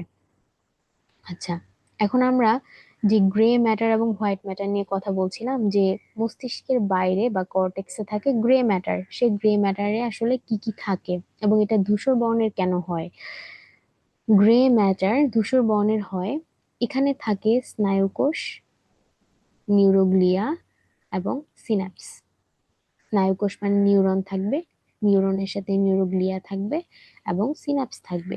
আর হোয়াইট ম্যাটারটা কেন হোয়াইট হয় বা সাদা হয়, এবং হোয়াইট ম্যাটার ব্রেইনের যে আমাদের যে সেরেব্রাল মেডুলা সেরেব্রামে সেখানে থাকে, এবং সুষুম্না কাণ্ডের ক্ষেত্রে হোয়াইট ম্যাটারটা সবচেয়ে বাইরের দিকে থাকে। তাহলে হোয়াইট ম্যাটার কেন সাদা হয়? হোয়াইট ম্যাটারে হচ্ছে মায়েলিন থাকে। মায়েলিন থাকার কারণে এগুলোকে সাদা চকচকে দেখায়। মায়েলিন হচ্ছে এক ধরনের চর্বি জাতীয় পদার্থ। এখন সেরেব্রামে কি কাজ? সেরেব্রামের কাজ হচ্ছে আমাদের যত ঐচ্ছিক কাজ আছে, এবং আমরা বিভিন্ন লোবের বিভিন্ন কাজ পড়েছি, সেই কাজগুলোই আসলে একসাথে করলে সেরেব্রামের সকল কাজ পাওয়া যাবে। তাহলে সেরেব্রামের কাজ হচ্ছে সংবেদী অঙ্গ থেকে যত অনুভূতি এবং যত ঐচ্ছিক কাজ নিয়ন্ত্রণ, সেগুলো আমাদের যে চিন্তা, বুদ্ধি, ইচ্ছা শক্তি, এগুলা নিয়ন্ত্রণ করে, প্লাস আমাদের বাক শক্তিকে নিয়ন্ত্রণ করছে, এবং ঐচ্ছিক পেশির কার্যকলাপ নিয়ন্ত্রণ করছে। এরপরে আমাদের হচ্ছে অগ্র মস্তিষ্কের আরেকটা অংশ, সেটা হচ্ছে থ্যালামাস। থ্যালামাস একটা ডিম্বাকার অঞ্চল। থ্যালামাস দুই পাশে দুইটা থ্যালামাস কি দিয়ে যুক্ত থাকে? একটা যোজক দিয়ে যুক্ত থাকে, এবং থ্যালামাসটা অ্যাকচুয়ালি গ্রে ম্যাটারে গঠিত। থ্যালামাসের কি কাজ? থ্যালামাসের কাজ কি? এটা মেইনলি রিলে স্টেশন হিসেবে কাজ করে। রিলে স্টেশনটা কি? রিলে স্টেশন হচ্ছে এই যে আমাদের সেন্সরি অঙ্গ প্রত্যঙ্গ থেকে সেই ইনফরমেশন গুলো প্রথমে থ্যালামাসে গিয়ে জমা হয়, এটাকেই বলতেছে রিলে স্টেশন। তাহলে যত যত উদ্দীপনা আছে আমাদের, চাপ, স্পর্শ, যন্ত্রণা, সকল অনুভূতি তার কেন্দ্র হিসেবে কাজ করবে থ্যালামাস। আবেগের কেন্দ্র এবং অভ্যন্তরীণ অঙ্গের নিয়ন্ত্রক কেন্দ্র হিসেবে থ্যালামাস কাজ করবে। এছাড়াও দুইটা ইম্পর্টেন্ট জিনিস, যেমন মানুষের ব্যক্তিত্ব এবং সামাজিক আচরণ। যেমন আহ পশু পাখি আমাদের মতো সামাজিক আচরণ করে না, আমাদের মতো ওদের ওরকম ব্যক্তিত্ব নাই। তাহলে আমাদের এই জিনিসগুলা কে নিয়ন্ত্রণ করছে? থ্যালামাস। ঘুমন্ত মানুষকে হঠাৎ জাগিয়ে তোলে এবং পরিবেশ সম্পর্কে সতর্ক করে তোলে। কোন একটা মানুষ হঠাৎ করে ঘুমিয়ে আছে, প্রচন্ড শব্দে তার ঘুম ভেঙে গেল, তাহলে এই যে সতর্ক হয়ে গেল যে শব্দটা কিসের, এটা কে নিয়ন্ত্রণ করছে? থ্যালামাস। তারপরে থ্যালামাসের নিচে থাকে হাইপোথ্যালামাস। হাইপোথ্যালামাস এটা থ্যালামাসের নিচে থাকে, এবং এটা হচ্ছে গ্রে ম্যাটারে নির্মিত। তাহলে হাইপোথ্যালামাসটাও গ্রে ম্যাটারে নির্মিত, এবং হাইপোথ্যালামাসে অনেকগুলো ছোট ছোট পৃথক অঞ্চল থাকে বা ভাগ থাকে। কতগুলা? 1 ডজন পৃথক অঞ্চল থাকে। হাইপোথ্যালামাসের সাথে লাগানো থাকে পিটুইটারি গ্রন্থি বা গ্রন্থির রাজা। হাইপোথ্যালামাস হচ্ছে আমাদের আচরণগত এবং আবেগ সংক্রান্ত ব্যাপার এর নিয়ন্ত্রক হিসেবে কাজ করে, এবং হাইপোথ্যালামাস হচ্ছে লিম্বিক সিস্টেম বা লিম্বিক লোবের একটা পার্ট। আচ্ছা, তাহলে কাজে যদি আমরা আসি, তাহলে এটা হচ্ছে স্নায়ু কেন্দ্রের কেন্দ্র হিসেবে কাজ করে। কোন স্নায়ু কেন্দ্র? স্বয়ংক্রিয় যে স্নায়ু কেন্দ্র আছে তার কেন্দ্র হিসেবে কাজ করে। তাহলে স্বয়ংক্রিয় স্নায়ুর মধ্যে কি কি ছিল যদি আমরা মনে করার চেষ্টা করি, আমাদের যে হৃদস্পন্দন নিয়ন্ত্রণ করা বা পেরিস্টালসিস নিয়ন্ত্রণ করা, বা আমাদের হার্ট, আমাদের পরিপাক তন্ত্রের যা যা কাজ হচ্ছে সেই সব কিছু নিয়ন্ত্রণ হচ্ছে, তাহলে তার কেন্দ্র কোথায়? সেটা হচ্ছে আমাদের হাইপোথ্যালামাস। এরপরে আছে দেহতাপ। দেখো, এটা কিন্তু আমাদের মেডিকেল অ্যাডমিশন টেস্ট 10-11-তে এসেছে এই কোশ্চেনটা, যে দেহতাপ নিয়ন্ত্রণ করে মস্তিষ্কের কোন অংশ? সেটা হচ্ছে হাইপোথ্যালামাস। এরপরে ক্ষুধা, তৃষ্ণা, ঘাম, ঘুম, রাগ, পীড়ন, ভালো লাগা, ঘৃণা, উদ্বেগ, এসব কিছুর কেন্দ্র হিসেবে হাইপোথ্যালামাস কাজ করছে। এছাড়াও রক্তচাপ নিয়ন্ত্রণ, অন্তঃকরা গ্রন্থির ক্ষরণ নিয়ন্ত্রণ, এরাও হচ্ছে হাইপোথ্যালামাস নিয়ন্ত্রণ করছে। হাইপোথ্যালামাস থেকে দুইটা নিউরো হরমোন খরিত হয় বা দুইটা হরমোন খরিত হয়। তা কারা কারা? ভ্যাসোপ্রেসিন আর একটা হচ্ছে অক্সিটোসিন। ভ্যাসোপ্রেসিনের আরেকটা নাম হচ্ছে এডিএইচ বা অ্যান্টি ডাইউরেটিক হরমোন। আচ্ছা, এবং এরা কি করে? হাইপোথ্যালামাস থেকে ক্ষরিত হয়ে পশ্চাৎ পিটুইটারির মধ্যে জমা থাকে। তাহলে যদি কোশ্চেনটা এরকম হয় যে ভ্যাসোপ্রেসিন এবং অক্সিটোসিন কোথায় তৈরি হয়, তাহলে অ্যান্সার হবে হাইপোথ্যালামাস। এবং যদি কোশ্চেন হয় যে ভ্যাসোপ্রেসিন এবং অক্সিটোসিন কোথায় জমা থাকে, তাহলে অ্যান্সার হবে পশ্চাৎ পিটুইটারি। এরপরে আমাদের মধ্য মস্তিষ্ক। আমরা যদি আমাদের মধ্য মস্তিষ্কের দিকে তাকাই, মধ্য মস্তিষ্কের হচ্ছে চারটা অংশ। কি কি? টেকটাম। মধ্য মস্তিষ্কের অংশগুলো একটু, নামগুলো একটু কঠিন, আহ তবে যদি আমরা বারবার বলার প্র্যাকটিস করি এবং পড়ি বারবার, তাহলে এটা আমাদের জন্য মনে রাখা একটু সহজ হবে। Tectum, cerebral aqueduct, corpora quadrigemina, cerebral peduncle. এখন এখানে টেকটাম, এটা হচ্ছে বৌদ্ধ মস্তিষ্কের সবচেয়ে উপরের বা পৃষ্ঠীয় অংশ, সবচেয়ে উপরে যেটা থাকে। সেরেব্রাল অ্যাকুইডাক্ট, ডাক্ট মানেই হচ্ছে নালী, তাহলে এটা হচ্ছে একটা নালীর মতো একটা অংশ, যেটা কোনো একটা কিছুকে কানেক্ট করতেছে বা যুক্ত করতেছে। কাদেরকে যুক্ত করতেছে? মস্তিষ্কের তৃতীয় এবং চতুর্থ গহ্বরকে যুক্ত করতেছে। গহ্বরটা কি? গহ্বর হচ্ছে মস্তিষ্কের মধ্যে কিছু ফাঁকা জায়গা থাকে, যার মধ্যে পানির মতো একটা তরল পদার্থ থাকে। সেই তরল পদার্থটাই হচ্ছে সেরেব্রোস্পাইনাল ফ্লুইড বা সিএসএফ। এই যে গহ্বর বা ফাঁকা জায়গাগুলো, এই ফাঁকা জায়গাগুলো, এগুলা হচ্ছে চারটা আছে, চার ধরনের, চার রকম আর কি। তো সেই 3 নাম্বার এবং 4 নাম্বার যে গহ্বর, তাদেরকে যুক্ত করতেছে সেরেব্রাল অ্যাকুইডাক্ট। এরপরে মধ্য মস্তিষ্কের মধ্যে দুইটা গোলাকার খন্ডের মতো আছে, যাদেরকে বলা হয় কর্পোরা কোয়াড্রিজেমিনা। এখানে কর্পোরা কোয়াড্রিজেমিনা একটু দেখা যাচ্ছে এই ছবিটাতে। এরপরে হচ্ছে সেরেব্রাল পেডাঙ্কল। পেডাঙ্কল কি করে? পেডাঙ্কল হচ্ছে আরেকটা অংশ, নলাকার আরেকটা অংশ। এখন মধ্য মস্তিষ্কের কি কাজ? যেহেতু এটা অগ্র মস্তিষ্ক আর পশ্চাৎ মস্তিষ্কের মাঝখানে থাকে, সো তার কাজ ডেফিনেটলি এই দুইটার মধ্যে একটা কানেকশন তৈরি করা বা যোগসূত্র তৈরি করা, এবং দর্শন এবং শ্রবণ তথ্যের সমন্বয় ঘটায়। দর্শন আমরা হচ্ছে চোখ দিয়ে দেখি এবং কান দিয়ে শুনি, তাহলে দেখা এবং শোনা এই দুইটা কাজের সমন্বয় করছে এবং প্রতিবেদন তৈরি করছে কে? মধ্য মস্তিষ্ক। পরের অংশটা হচ্ছে পশ্চাৎ মস্তিষ্ক। 3টা অংশ নিয়ে গঠিত: সেরেবেলাম, পন্স এবং মেডুলা অবলঙ্গাটা। সেরেবেলাম সেরেব্রাল হেমিস্ফিয়ারের মধ্যে থাকে এবং দুই পাশে দুইটা সেরেব্রাল হেমিস্ফিয়ার, তাদেরকে বলা হয় দুইটা গোলার্ধ, দুইটা সমগোলার্ধ, এবং তারা কি দিয়ে যুক্ত থাকে? ভার্মিস নামে একটা যোজক দিয়ে যুক্ত থাকে। এখন সেরেবেলাম আর সেরেব্রাম কিন্তু ভিন্ন। সেরেব্রামের দুইটা সেরেব্রাল হেমিস্ফিয়ার যুক্ত ছিল কর্পাস ক্যালোসাম দিয়ে, আর এখানে আমরা দেখতে পাচ্ছি যে সেরেবেলামের দুইটা যে গোলার্ধ, তারা যুক্ত থাকছে ভার্মিস দিয়ে।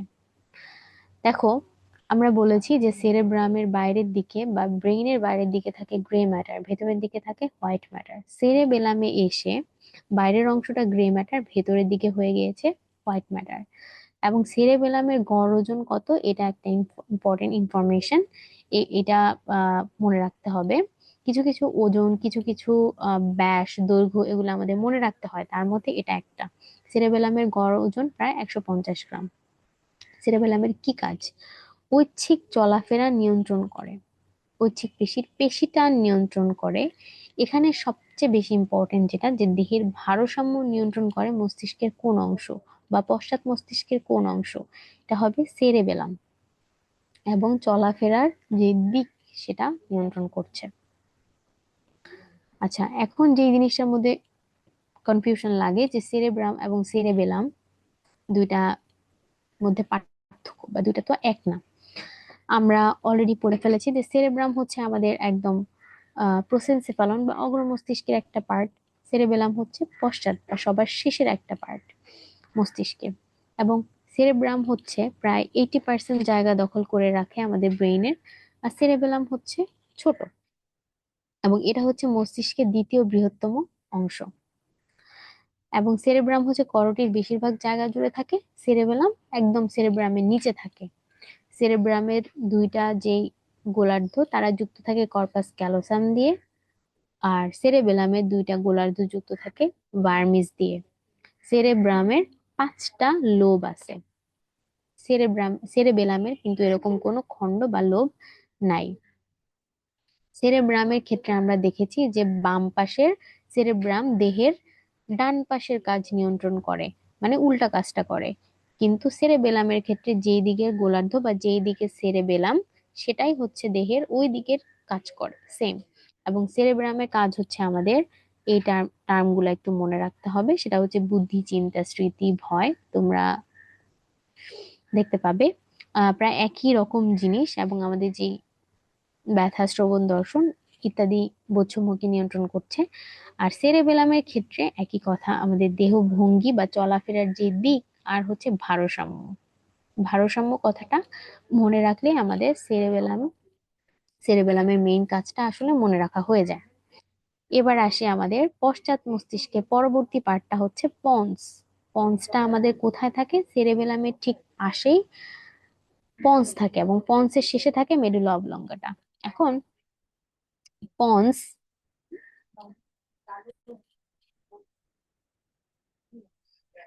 দেখো এখানে একটা কথা বলেছে যে পন্সের মধ্য দিয়ে মস্তিষ্ক স্পাইনাল কর্ডের মধ্যে বিদ্যমান স্নায়ুতন্তুগুলো আড়াআড়ি ভাবে একে অপরকে অতিক্রম করে।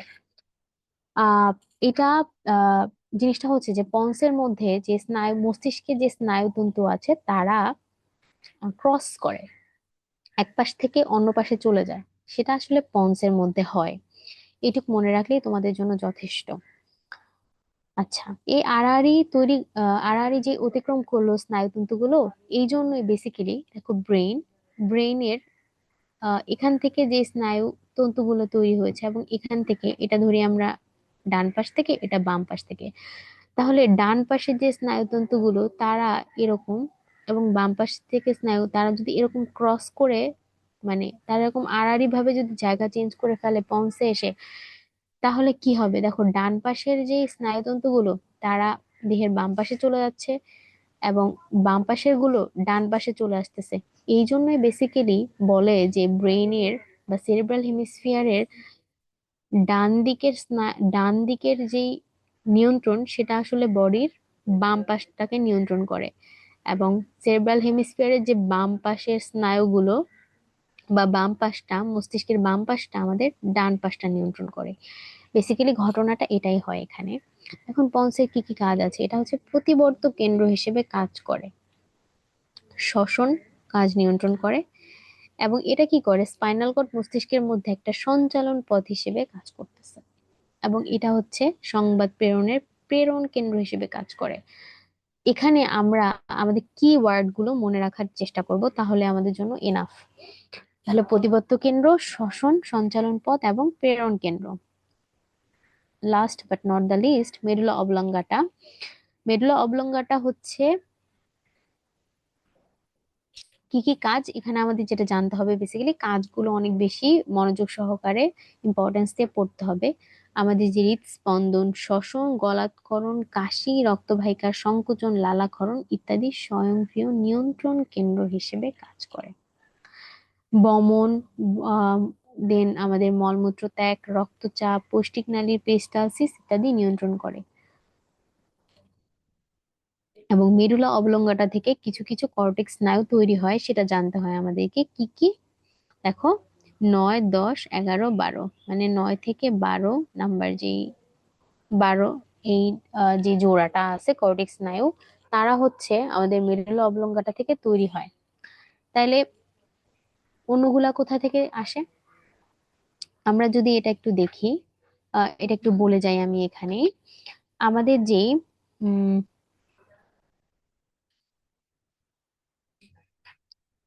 এখানে 9 থেকে 12, আমরা যদি নিচ থেকে উপরে যাই, এটা হচ্ছে আমাদের মেরুলা অবলঙ্গটা থেকে।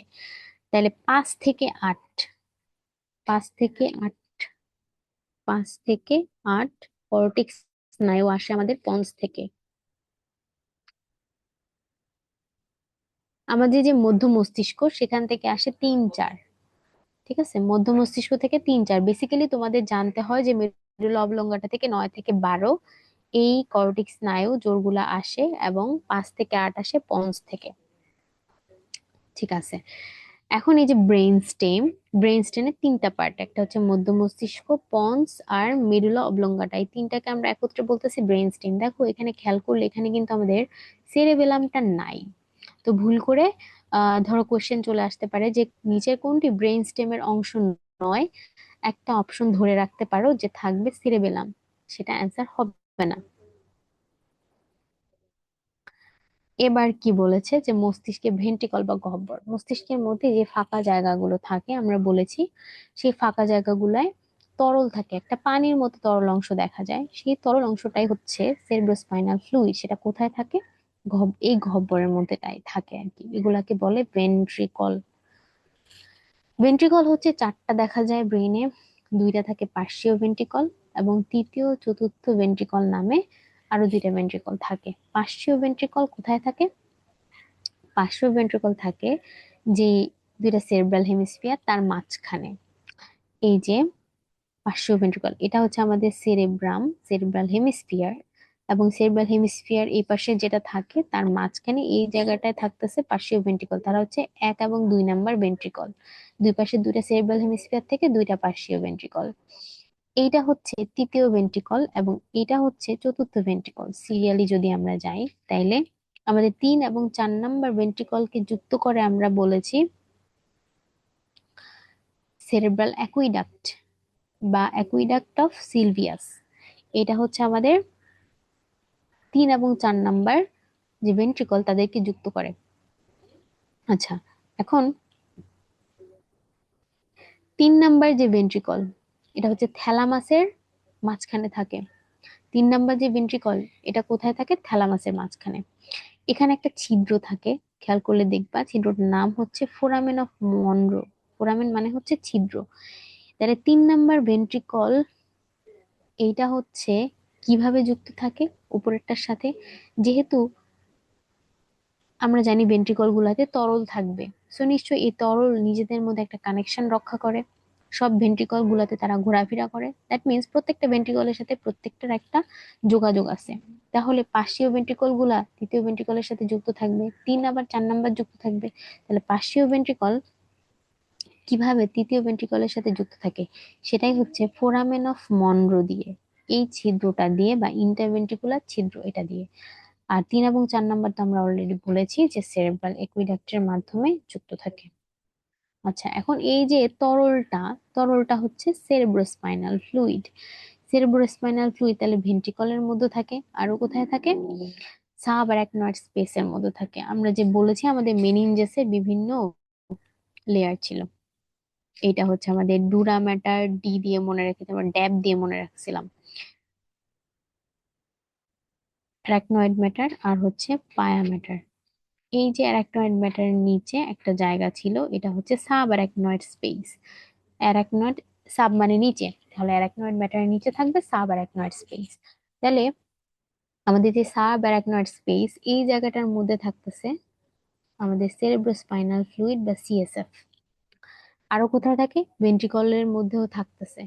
এবার এটা তো আমাদের মস্তিষ্ক গেল, তাহলে আমাদের সুষুম্না কাণ্ডের কোথায় থাকে? যেহেতু কেন্দ্রীয় স্নায়ুতন্ত্রের একটা পার্ট হচ্ছে সুষুম্না কাণ্ড, সেই সুষুম্না কাণ্ডের কেন্দ্রীয় নালীতেও সেরেব্রোস্পাইনাল ফ্লুইড পাওয়া যায়। সেরেব্রোস্পাইনাল ফ্লুইডটা দেখতে কেমন? স্বচ্ছ পানির মতো বর্ণহীন, এবং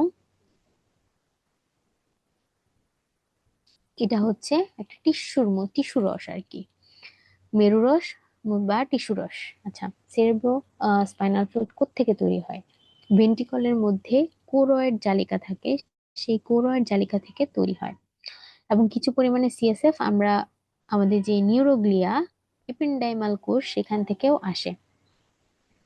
এবং কিছুটা সেরেব্রোস্পাইনাল ফ্লুইড মেনিনজেস থেকেও আসতে পারে। তাহলে কোত্থেকে কোত্থেকে আসতেছে? কোরয়েড জালিকা একটা, ইপিন্ডাইমাল কোষ থেকে, আর হচ্ছে মেনিনজেস থেকে। এটা পানির মতো স্বচ্ছ, কিন্তু এখানে কিছু কোষ থাকে, সেই কোষগুলো হচ্ছে লিম্ফোসাইট কোষ, যেটা একটা ডাব্লিউবিসি বা শ্বেত রক্তকণিকা। এটা মৃদু ক্ষারধর্মী হয়, পিএইচ হচ্ছে 7.33, আপেক্ষিক গুরুত্ব পানির থেকে একটু বেশি। এবং এটার পরিমাণ কত? একটা পূর্ণবয়স্ক মানুষে 140 থেকে 150 ml। আচ্ছা, আর প্রত্যেক দিন কতটুকু সিএসএফ ক্ষরণ হয়? 500 ml সিএসএফ ক্ষরণ হয়। সিএসএফ এর কি কাজ? এটা হচ্ছে এখানে সবচেয়ে ইম্পর্টেন্ট।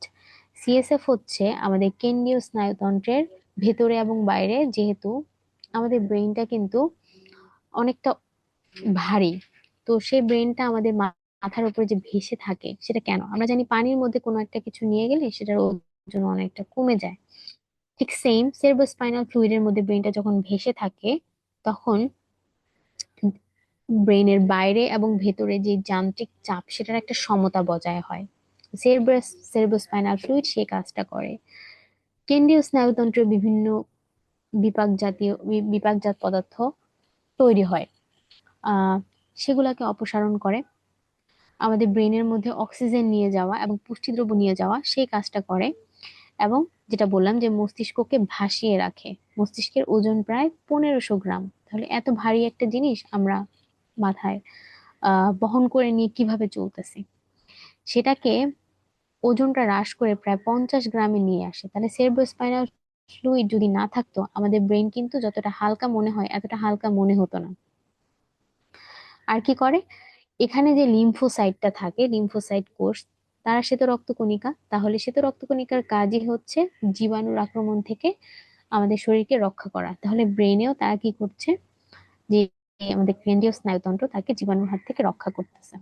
তাহলে আমরা এতক্ষণ যা যা পড়লাম তা হচ্ছে একটা সামারি এখানে দেয়া আছে যে কোন অংশ কি কাজ করে। এখন কর্টেক্স স্নায়ুতে যাওয়ার আগে আমি ব্রেন থেকে কিছু ইনফরমেশন বাদ দিয়েছিলাম এবং মেনিনজেস থেকেও কিছু ইনফরমেশন বাদ দিয়েছিলাম, যেটা আমাদের লাগবে। সেখানে যদি আমি ফেরত যাই,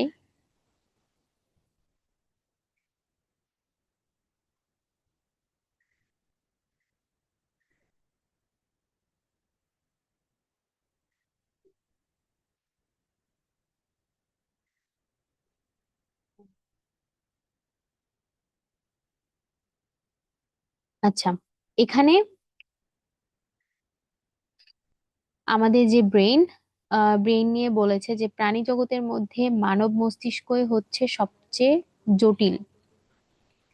এবং প্রাপ্তবয়স্ক একজন মানুষের, পুরুষের প্রায় 1500 সিসি হচ্ছে আয়তন ব্রেনের, আর মহিলাদের প্রায় 1300, প্রায় 200 সিসি কম।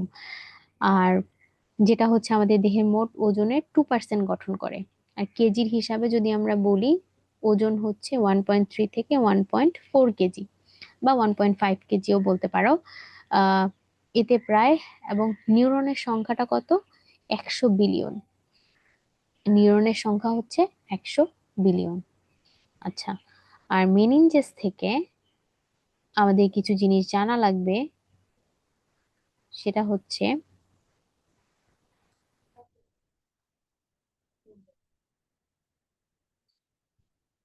আচ্ছা,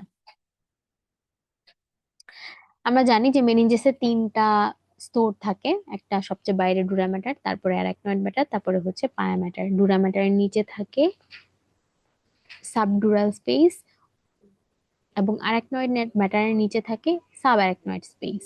এখন আসি যে ডুরা ম্যাটার, যেটা দেখো, যে ডুরা ম্যাটার উপরের যে জায়গাটা, দেখো, ডুরা ম্যাটারের বাইরে বা উপরে এখানে হচ্ছে এক্সট্রা ডুরাল স্পেস থাকে।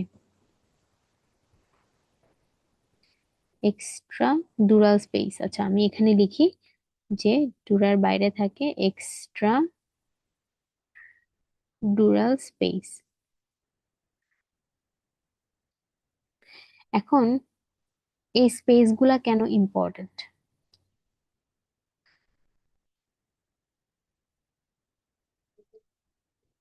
এই স্পেস গুলা ইম্পর্টেন্ট, একটু পরে আমরা আসতেছি জানতে পারবো। বাট আপাতত তোমরা এতটুকু জেনে রাখো যে ডুরা ম্যাটারের বাইরে থাকে এক্সট্রা ডুরাল স্পেস বা এপিডুরাল স্পেস। এটার আরেকটা নাম হচ্ছে এপিডুরাল স্পেস।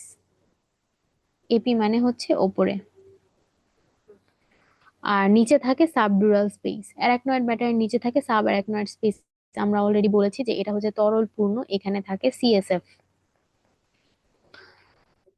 আর আমাদের যে পায়া ম্যাটার সেটা হচ্ছে আমাদের মস্তিষ্কের সাথে ঘনিষ্ঠভাবে লাগানো থাকে। তাহলে মস্তিষ্কের সাথে লাগানো থাকে হচ্ছে পায়া ম্যাটার, আর কর্টিকার সাথে লাগানো থাকে ডুরা ম্যাটার। এখন মেনিনজেসের কি কাজ?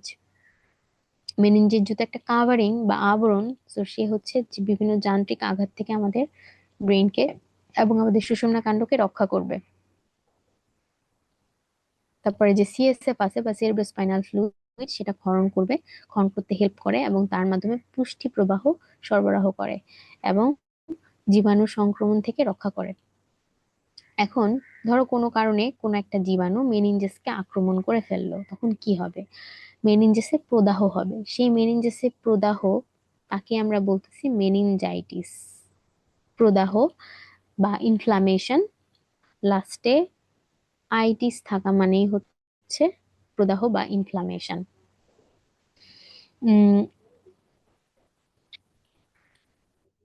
কি কি দিয়ে এই প্রদাহটা হতে পারে? বিভিন্ন সংক্রমণে হতে পারে, যেমন ভাইরাস দিয়ে হতে পারে, ব্যাকটেরিয়া দিয়ে হতে পারে, ছত্রাক প্রতিষ্ঠা পরজীবী দিয়ে হতে পারে, অথবা অসংক্রামক কিছু উপাদান সেটা দিয়েও হতে পারে, যেমন আঘাতের কারণে হতে পারে, ক্যান্সার, বিভিন্ন ঔষধ এবং এক্স রে, টিউমার, এসব দিয়েও হতে পারে। এখন ব্যাকটেরিয়ার মধ্যে সবচেয়ে কমনলি কোনটা দিয়ে হয় বা গুরুতর কোনটা আহ মেনিনজাইটিস করে? দেখো নামটা কি, নেইসারিয়া মেনিনজাইটিস। এই ব্যাকটেরিয়ার নামটা আমাদেরকে জানতে হবে যে কোন ব্যাকটেরিয়া দিয়ে খুব কমনলি মেনিনজাইটিস হয় কিনা। নেইসারিয়া মেনিনজাইটিডিস। এখন এই মেনিনজাইটিস হলে কি হবে? মেনিনজাইটিস হলে স্বাভাবিকভাবেই মেনিনজাইটিসের যে কাজগুলো ছিল সেই কাজগুলো করতে পারবে না। তাহলে আমাদের যে মস্তিষ্কের ক্ষতি হয়ে যাবে, যেহেতু মস্তিষ্কের কাভারিং ছিল মেনিনজাইটিস, তো মস্তিষ্কের কাভারিং সে তার কাজ করতে পারছে না, তো মস্তিষ্কের ক্ষতি হবে। আর কি হবে? শ্রবণ শক্তি হ্রাস, শেখার অক্ষমতা, এগুলো হতে পারে। মেনিনজাইটিস হলে প্রচন্ড জ্বর হবে, জ্বরের সাথে ঘাড় শক্ত হয়ে যাবে।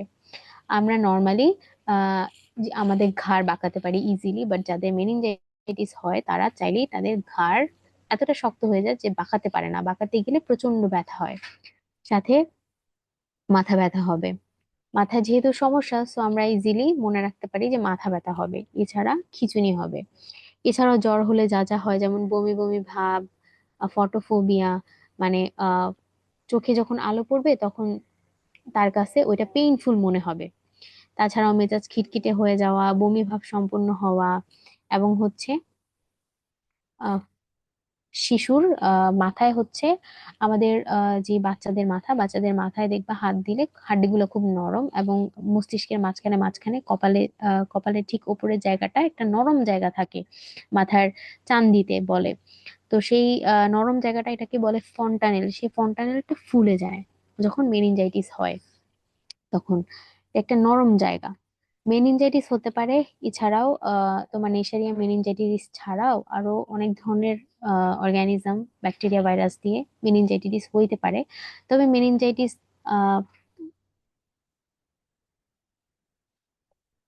যেগুলো দিয়ে হয় তার বিরুদ্ধে কিছু ভ্যাকসিনও রয়েছে ব্যাকটেরিয়ার বিরুদ্ধে। 4 ধরনের ভ্যাকসিন রয়েছে এখন পর্যন্ত মেনিনজাইটিস করতে পারে মেনিনজাইটিস করতে পারে এরকম ব্যাকটেরিয়ার বিরুদ্ধে। ঠিক আছে, এখন মেনিনজেস আর মেনিনজাইটিস এর মধ্যে কি পার্থক্য? মেনিনজেস হচ্ছে ব্রেইনের যে কাভারিং বা আবরণ সেটা, আর মেনিনজাইটিস তো মেনিনজেসের প্রদাহ। মেনিনজেসের 3টা স্তর থাকে, আমরা অলরেডি জানি, ড্যাপ দিয়ে মনে রাখবো। ডুরা ম্যাটার, অ্যারাকনয়েড ম্যাটার, আর পায়া ম্যাটার। আর মেনিনজাইটিস যেহেতু একটা রোগ, তো এখানে কি হবে? এখানে আমাদের জ্বর হবে, মাথা ব্যথা হবে, আমাদের ঘাড় শক্ত হয়ে যাবে, এগুলো। আর মেনিনজেসের কাজ আমরা অলরেডি পড়েছি। আর মেনিনজাইটিস থেকে আরেকটা জিনিস যেটা আবারও বলি, নেশারিয়া মেনিনজাইটিস দিয়ে এটা হয়। আচ্ছা, এখন আমরা আমাদের কর্টেক্স স্নায়ুতে ফিরে যাই।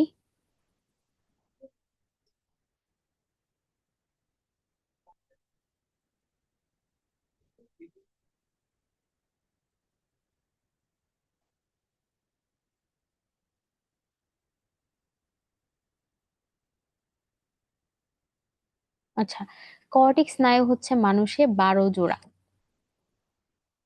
এগুলাকে রোমান সংখ্যা দিয়ে প্রকাশ করা হয়, 1 থেকে 12 পর্যন্ত সিরিয়ালি, আসলে এগুলো মনে রাখতে হয় আমাদেরকে। কর্টেক্স স্নায়ু মোট 3 ধরনের। একটা সংবেদী স্নায়ু, যারা বিভিন্ন উদ্দীপনা মস্তিষ্কে নিয়ে যাবে। এদের আরো অল্টারনেটিভ অনেক নাম আছে, যেমন অন্তর্বাহী স্নায়ু, সংজ্ঞাবাহী স্নায়ু এবং অনুভূতিবাহী স্নায়ু। চেষ্টীয় স্নায়ুর আরো নাম বহির্বাহী স্নায়ু, আজ্ঞাবাহী, মানে যারা আজ্ঞা নিয়ে আসে ব্রেইন থেকে বিভিন্ন অঙ্গে বিভিন্ন ইনফরমেশন বা নির্দেশ পৌঁছে দেয়। মিশ্র স্নায়ু যারা 2 ধরনের কাজই করতে পারে। অলরেডি আমরা এগুলো পিছনে আলোচনা করেছি। এখন 12 জোড়া যে কর্টিক স্নায়ু, তাদের নাম মনে রাখতে হবে আমাদেরকে সিরিয়ালি। তো 1 নম্বর যে স্নায়ু সেটা অলফ্যাক্টরি স্নায়ু।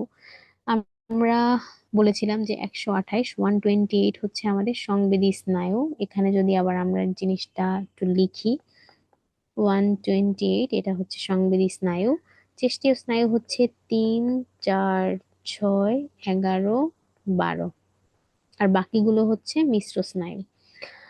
আচ্ছা, তো আমাদের অলফ্যাক্টরি স্নায়ু, দেখো অলফ্যাকশন মানে হচ্ছে ঘ্রাণ নেওয়া। তাহলে অলফ্যাকশন মানে যদি ঘ্রাণ হয়, তাহলে অলফ্যাক্টরি স্নায়ু কি কাজ করতেছে? ঘ্রাণ উদ্দীপনা মস্তিষ্কে নিয়ে যাচ্ছে।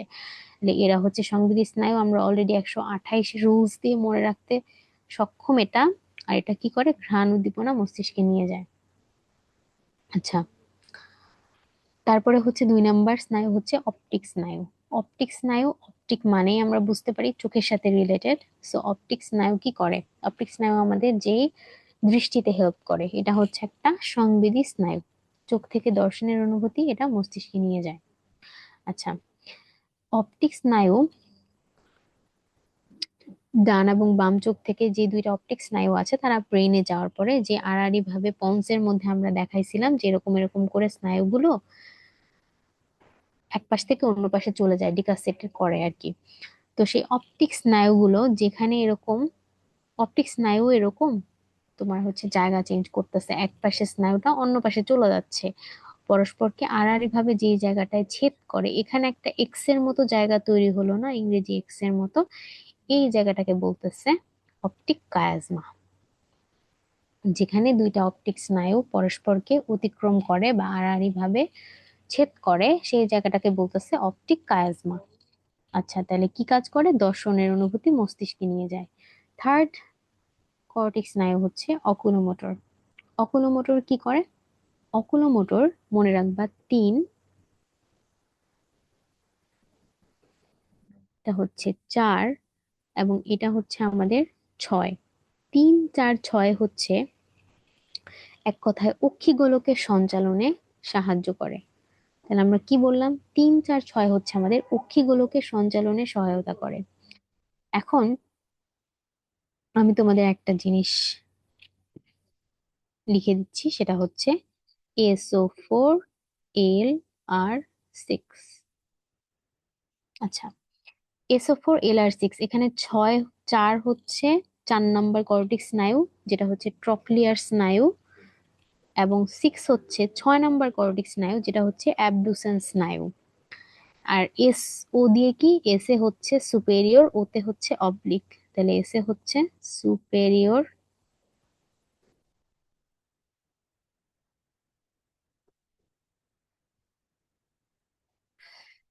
এটা হচ্ছে 4 নাম্বার।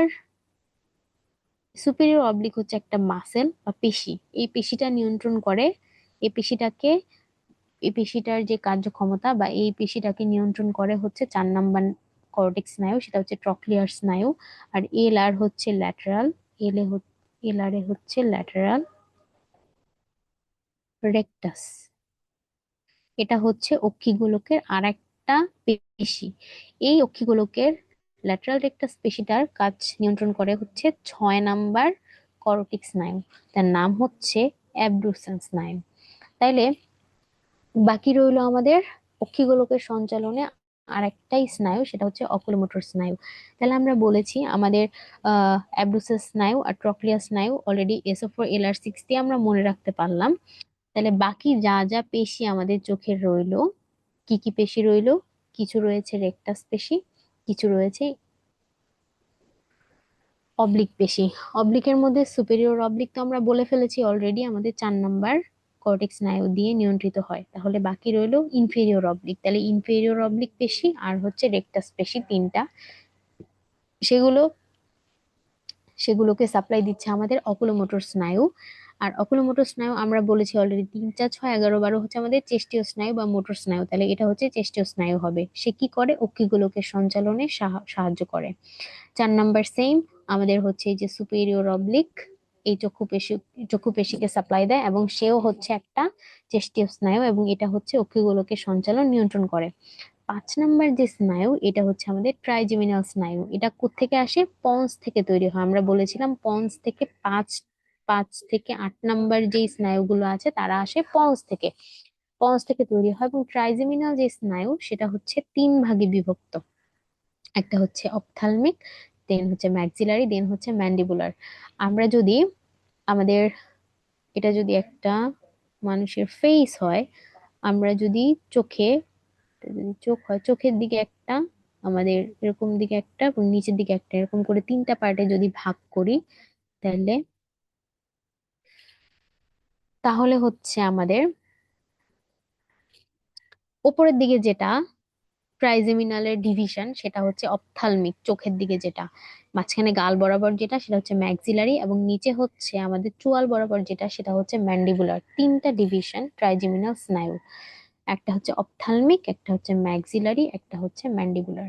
তাহলে অপথ্যালমিক হচ্ছে সবচেয়ে ছোট শাখাটা, এটা হচ্ছে আমাদের পল্লব মানে হচ্ছে চোখ, এবং চোখের যে উপরের পার্টটা নাক পর্যন্ত, এই পার্টটুকু হচ্ছে সে নিয়ন্ত্রণ করতেছে। আর এই পার্টটুকু হচ্ছে এটা, এবং আমাদের মুখ সহ এই নিচের পার্টটুকু হচ্ছে করতেছে ম্যান্ডিবুলার যে স্নায়ু সেটা। এখন দেখো, অপথ্যালমিক মানে চোখ এবং আমাদের যে গাল, এই দুইটা পার্ট হচ্ছে যারা নিয়ন্ত্রণ করতেছে অপথ্যালমিক এবং ম্যাক্সিলারি স্নায়ু, তারা হচ্ছে সংবেদী।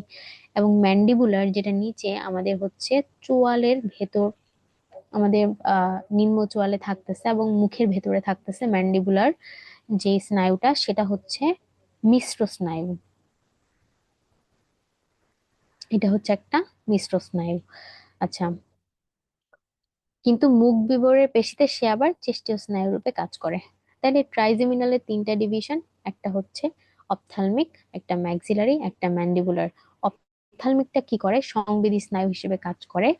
আর অপথ্যালমিকটা ম্যাক্সিলারিটা বোথ সংবেদী স্নায়ু হিসেবে কাজ করে, আর ম্যান্ডিবুলারটা হচ্ছে চেস্টীয় স্নায়ু রূপে কাজ করতেছে। এই জন্য ট্রাইজেমিনাল স্নায়ুকে বলতেছে যে এটা একটা চেষ্টীয় স্নায়ু, যেহেতু এটা দুইটা ডিভিশন, সংবেদী একটা চেষ্টীয়, এই জন্য একসাথে এটাকে বলতেছে মিশ্র স্নায়ু। এবার 6 নাম্বার আমরা অলরেডি বলে ফেলেছি যে আমাদের যে এটাও হচ্ছে অক্ষিগোলকের সঞ্চালনে হেল্প করবে, এটা একটা চেষ্টীয় স্নায়ু, এবং এটা কি করে? বহিরেকটাস, সেটা হচ্ছে 6 নাম্বার যে আমাদের ল্যাটারাল রেকটাস, বহিরেকটাস, সেই পেশিকে নিয়ন্ত্রণ করছে। আমাদের 7 নাম্বার স্নায়ু হচ্ছে ফেসিয়াল স্নায়ু। ফেসিয়াল স্নায়ু 5 থেকে 8 আসে পন্স থেকে। তাহলে পন্স, এটা মনে রাখলে হবে যে পন্স এবং মেডুলার মাঝখানে, মানে পন্স থেকে আসে ফেসিয়াল স্নায়ু। এটা একটা মিশ্র প্রকৃতির স্নায়ু, এবং এটা উৎপন্ন হওয়ার পরে দুইটা ভাগে ভাগ হয়। কি কি? একটা হচ্ছে প্যালাটাইন শাখা, একটা হচ্ছে হায়োম্যান্ডিবুলার শাখা। প্যালাটাইন, প্যালেট মানে হচ্ছে আমাদের মুখের ভেতরে, যে আমাদের সফট প্যালেট, হার্ড প্যালেট, সেখানে হচ্ছে স্বাদ গ্রহণে সাহায্য করতেছে। আর হায়োম্যান্ডিবুলার যেটা, এটা হচ্ছে আমাদের কান দিয়ে আমাদের সাধারণ মুখের অভিব্যক্তি, গ্রীবা পেশি, মানে আমাদের মুখের যেই পেশিগুলো আছে সেই পেশিগুলোর যে কার্যক্ষমতা সেগুলো নিয়ন্ত্রণ করতেছে আমাদের হায়োম্যান্ডিবুলার যে ব্রাঞ্চটা আছে সেটা। 8 নাম্বার কর্টেক্স স্নায়ু হচ্ছে অডিটরি। অডিটরি মানেই হচ্ছে কানে শোনা আর কি, শ্রবণের সাথে যে কানেক্টেড। এবং এটার একটা নাম হচ্ছে ভেস্টিবুলো ককলিয়ার। ভেস্টিবুলো ককলিয়ার, এইটার মানে হচ্ছে আহ দেখো, এই শব্দটাকে দুই ভাগে ভাগ করা যায়, একটা হচ্ছে ভেস্টিবুল আর একটা হচ্ছে ককলিয়া। ভেস্টিবুল আর একটা হচ্ছে ককলিয়া। এই ভেস্টিবুলো কথাটার মানে হচ্ছে ভারসাম্য,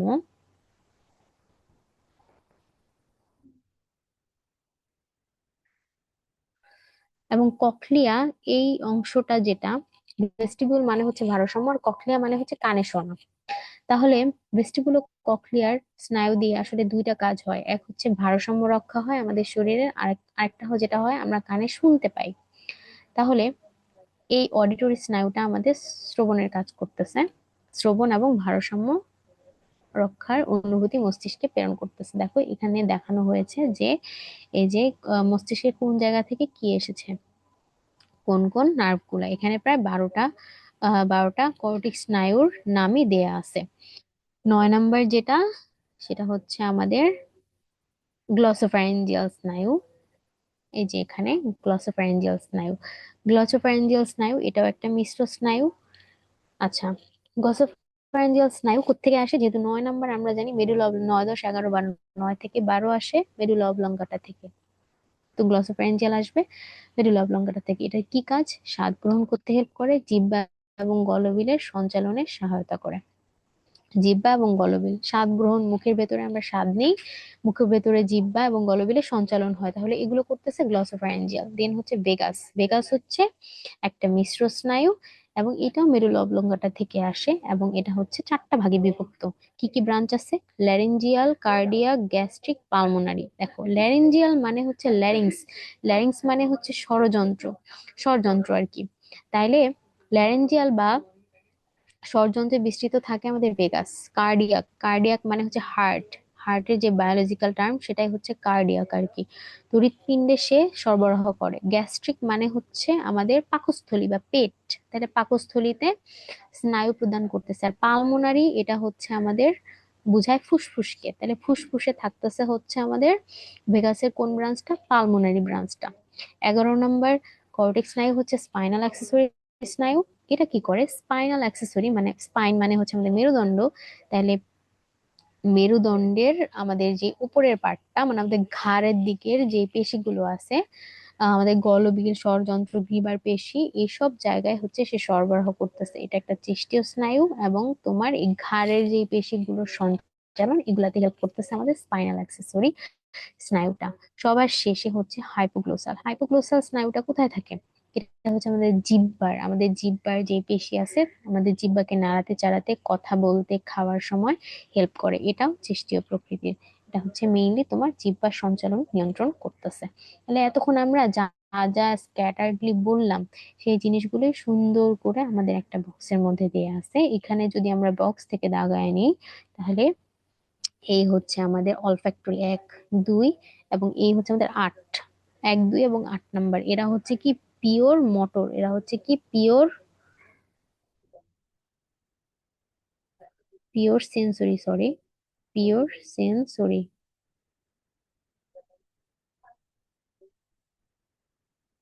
পিওর সেন্সরি হচ্ছে 128 বা সংবেদী। মোটর হচ্ছে এরা হচ্ছে কি মোটর, পিওর মোটর। 3, 4, 6, 11, 12 যেটা দুইবার অলরেডি লিখে আমি দেখিয়েছি। 3, 4, 6, 11, 12 হচ্ছে অকুলো মোটর, মোটর। আর হচ্ছে বাকি যা রয়েছে সবাই হচ্ছে মিশ্র। তাইলে নামগুলো যদি আমাদের মনে রাখতে হয় আমাদের বারবার বলে বলে প্র্যাকটিস করতে হবে। আর অলরেডি কাজগুলো আমি বর্ণনা করেছি যখন আমি পড়িয়েছি, তাহলে আশা করি তোমাদের কাছে জিনিসটা ইজি লাগবে। তোমরা যদি চাও তাহলে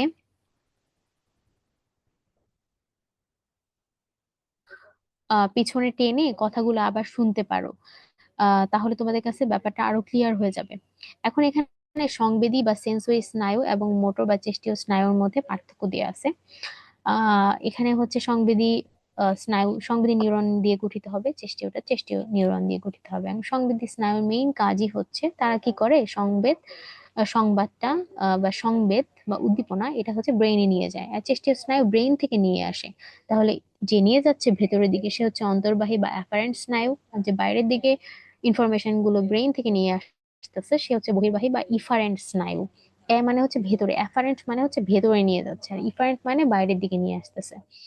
আচ্ছা, এটা হচ্ছে প্রান্তীয় স্নায়ুর মতো কাজ, প্রান্তীয় স্নায়ু হিসেবে কাজ করে অনুভূতি সংগ্রহের জন্য, যেহেতু সবচেয়ে প্রান্তে থাকে। এবং চেষ্টীয়টা কোথায়? ব্রেইন থেকে নিয়ে আসে, সো এটা হচ্ছে কেন্দ্রীয় স্নায়ুতন্ত্রের অনুভূতিটা গ্রহণ করে। আচ্ছা, এবং উদাহরণ তো আমরা অলরেডি বলেই ফেলেছি, এটা হচ্ছে 128, এটা হচ্ছে 3, 4, 6, 11, 12। কর্টিক স্নায়ু আর সুষুম্না স্নায়ুর মধ্যে কি পার্থক্য? কর্টিক স্নায়ু মস্তিষ্ক থেকে আসে, সুষুম্না স্নায়ু সুষুম্না কাণ্ড থেকে আসে। কর্টিক স্নায়ু 12 জোড়া, সুষুম্না স্নায়ু হচ্ছে 31 জোড়া। এটার স্নায়ুমূল হচ্ছে, এদের প্রত্যেকের স্নায়ুমূল হচ্ছে একটা কর্টিক স্নায়ু, আর সুষুম্না স্নায়ুর স্নায়ুমূল হচ্ছে 1 জোড়া। স্নায়ুমূল বলতে এই যে দেখো, এটা যদি আমাদের স্পাইনাল কর্ড বা সুষুম্না কাণ্ড হয়, প্রত্যেক পাশ থেকে মানে প্রত্যেক জায়গা থেকে এরকম করে করে বের হচ্ছে আর কি। তো এদের যে স্নায়ুমূল সেটা আর কি দুইটা হয় আর কি। এরা স্কটিক স্নায়ু সংবেদী, চেষ্টীয়, মিশ্র 3 ধরনেরই হতে পারে, কিন্তু সুষুম্না স্নায়ু মানে অলওয়েজ মিশ্র প্রকৃতির হবে। আচ্ছা, এবং এরা যেহেতু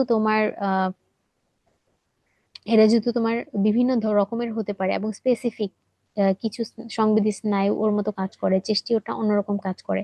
তাহলে ওরা হচ্ছে বেশি উন্নত আর কি, আর এরা হচ্ছে কম উন্নত। এরা কি করে, এরা হচ্ছে প্রতিবর্তী ক্রিয়া সৃষ্টি করে আর কি। এবং সুষুম্না স্নায়ু এবং কর্টেক স্নায়ুর মধ্যে কিছু পার্থক্য। কর্টেক স্নায়ু তো অলরেডি আমরা 12 জোড়া, 12 জোড়াই আমাদেরকে মুখস্থ করতে হবে। আর সুষুম্না স্নায়ুর মধ্যে কিছু মনে রাখতে পারো, না মনে রাখলেও সমস্যা নাই, এগুলা তোমরা এমনিই পারবা। কারণ যেটা কর্টেক স্নায়ু হবে না সেটাই সুষুম্না স্নায়ু। মেডিকেল ভর্তি পরীক্ষার জন্য আমাদের এটা না পড়লেও চলবে। আচ্ছা, এরপরে সুষুম্না কাণ্ড বা স্পাইনাল কর্ড, মস্তিষ্কের নিচে কেন্দ্রীয় স্নায়ুতন্ত্রে যে পার্টটা থাকে পেছনে প্রলম্বিত অংশ, সেটাই হচ্ছে সুষুম্না কাণ্ড। আচ্ছা, এখন মেরুলা অবলঙ্গটা, আমরা বলেছিলাম যে ব্রেইনটা যে আমাদের শেষ হয়ে গেল, ব্রেইনের নিচে এরকম একটা নালী বের হয়েছিল, সেটাই হচ্ছে আমাদের শেষমেশ মেরুদণ্ড দিয়ে নিচের দিকে চলে আসতেছে, তাইলে এপারটা মেরুলা অবলঙ্গটা। এরপরে হচ্ছে আমাদের সুষুম্না কাণ্ড তৈরি হয়েছে। তাহলে ব্রেইন এবং ব্রেইনে যে মেরুলা অবলঙ্গটা শেষ হলো, শেষ হয়ে ঠিক যেই জায়গাটায় সুষুম্না কাণ্ডটা শুরু হয়, ঠিক যেই জায়গাটায় এখানটাতে একটা ছিদ্র থাকে, এই ছিদ্রটাকে বলে, মানে ওই ছিদ্রটা পার করার সাথে সাথে ব্রেনের যে এক্সটেনশন সেটা হয়ে গেল সুষুম্না কাণ্ড। সেই ছিদ্রটাকে বলে ফোরামেন ম্যাগনাম। তাহলে ফোরামেন ম্যাগনাম এই ছিদ্রের মধ্য দিয়ে পাস হয়ে গেল, হয়ে পাস হওয়ার পরে নাম হয়ে গেল সুষুম্না কাণ্ড। সুষুম্না কাণ্ডেরও সেই মস্তিষ্কের মতো ওর একটা কাভারিং থাকে, সেটার নাম হচ্ছে মেনিনজেস। এখানে মেনিনজেসের সেম তিনটা পর্দা থাকে। বাইরেটা ডুরা ম্যাটার, মাঝখানেটা অ্যারাকনয়েড ম্যাটার, এবং ভেতরের দিকে থাকে পায়া ম্যাটার, ড্যাপ সেম। আচ্ছা, এখন মস্তিষ্কের মধ্যে আমরা জানি কিছু ভেন্ট্রিকল বা গহ্বর ছিল, কিন্তু সুষুম্না কাণ্ডের মধ্যে সেই গহ্বরের নাম হচ্ছে কেন্দ্রীয় নালী। তাহলে মস্তিষ্কের মধ্যে যেটা ভেন্ট্রিকল সেটাই হচ্ছে সুষুম্না কাণ্ডের কেন্দ্রীয় নালী। তাহলে কেন্দ্রীয় নালীতে কি থাকবে, সিএসএফ বা cerebrospinal fluid, just like the ventricle. Okay, এখন দেখো কি বলেছে, যে কেন্দ্রীয় নালীর চারদিকে নিউরনের কোষ দেহ ডেনড্রাইট। আমাদের যদি আমরা স্পাইনাল কর্ডকে যদি আমরা কাটি মাঝখান দিয়ে, তাহলে অনেকটা এরকম একটা অংশ আর কি তৈরি হবে আর কি। এটা হচ্ছে অনেকটা এইচ প্রকৃতির, প্রজাপতি আকৃতির গ্রে ম্যাটার। এখানে এটা আকার একটাই উদ্দেশ্য, সুষুম্না কাণ্ডের বাইরের দিকে থাকে হোয়াইট ম্যাটার,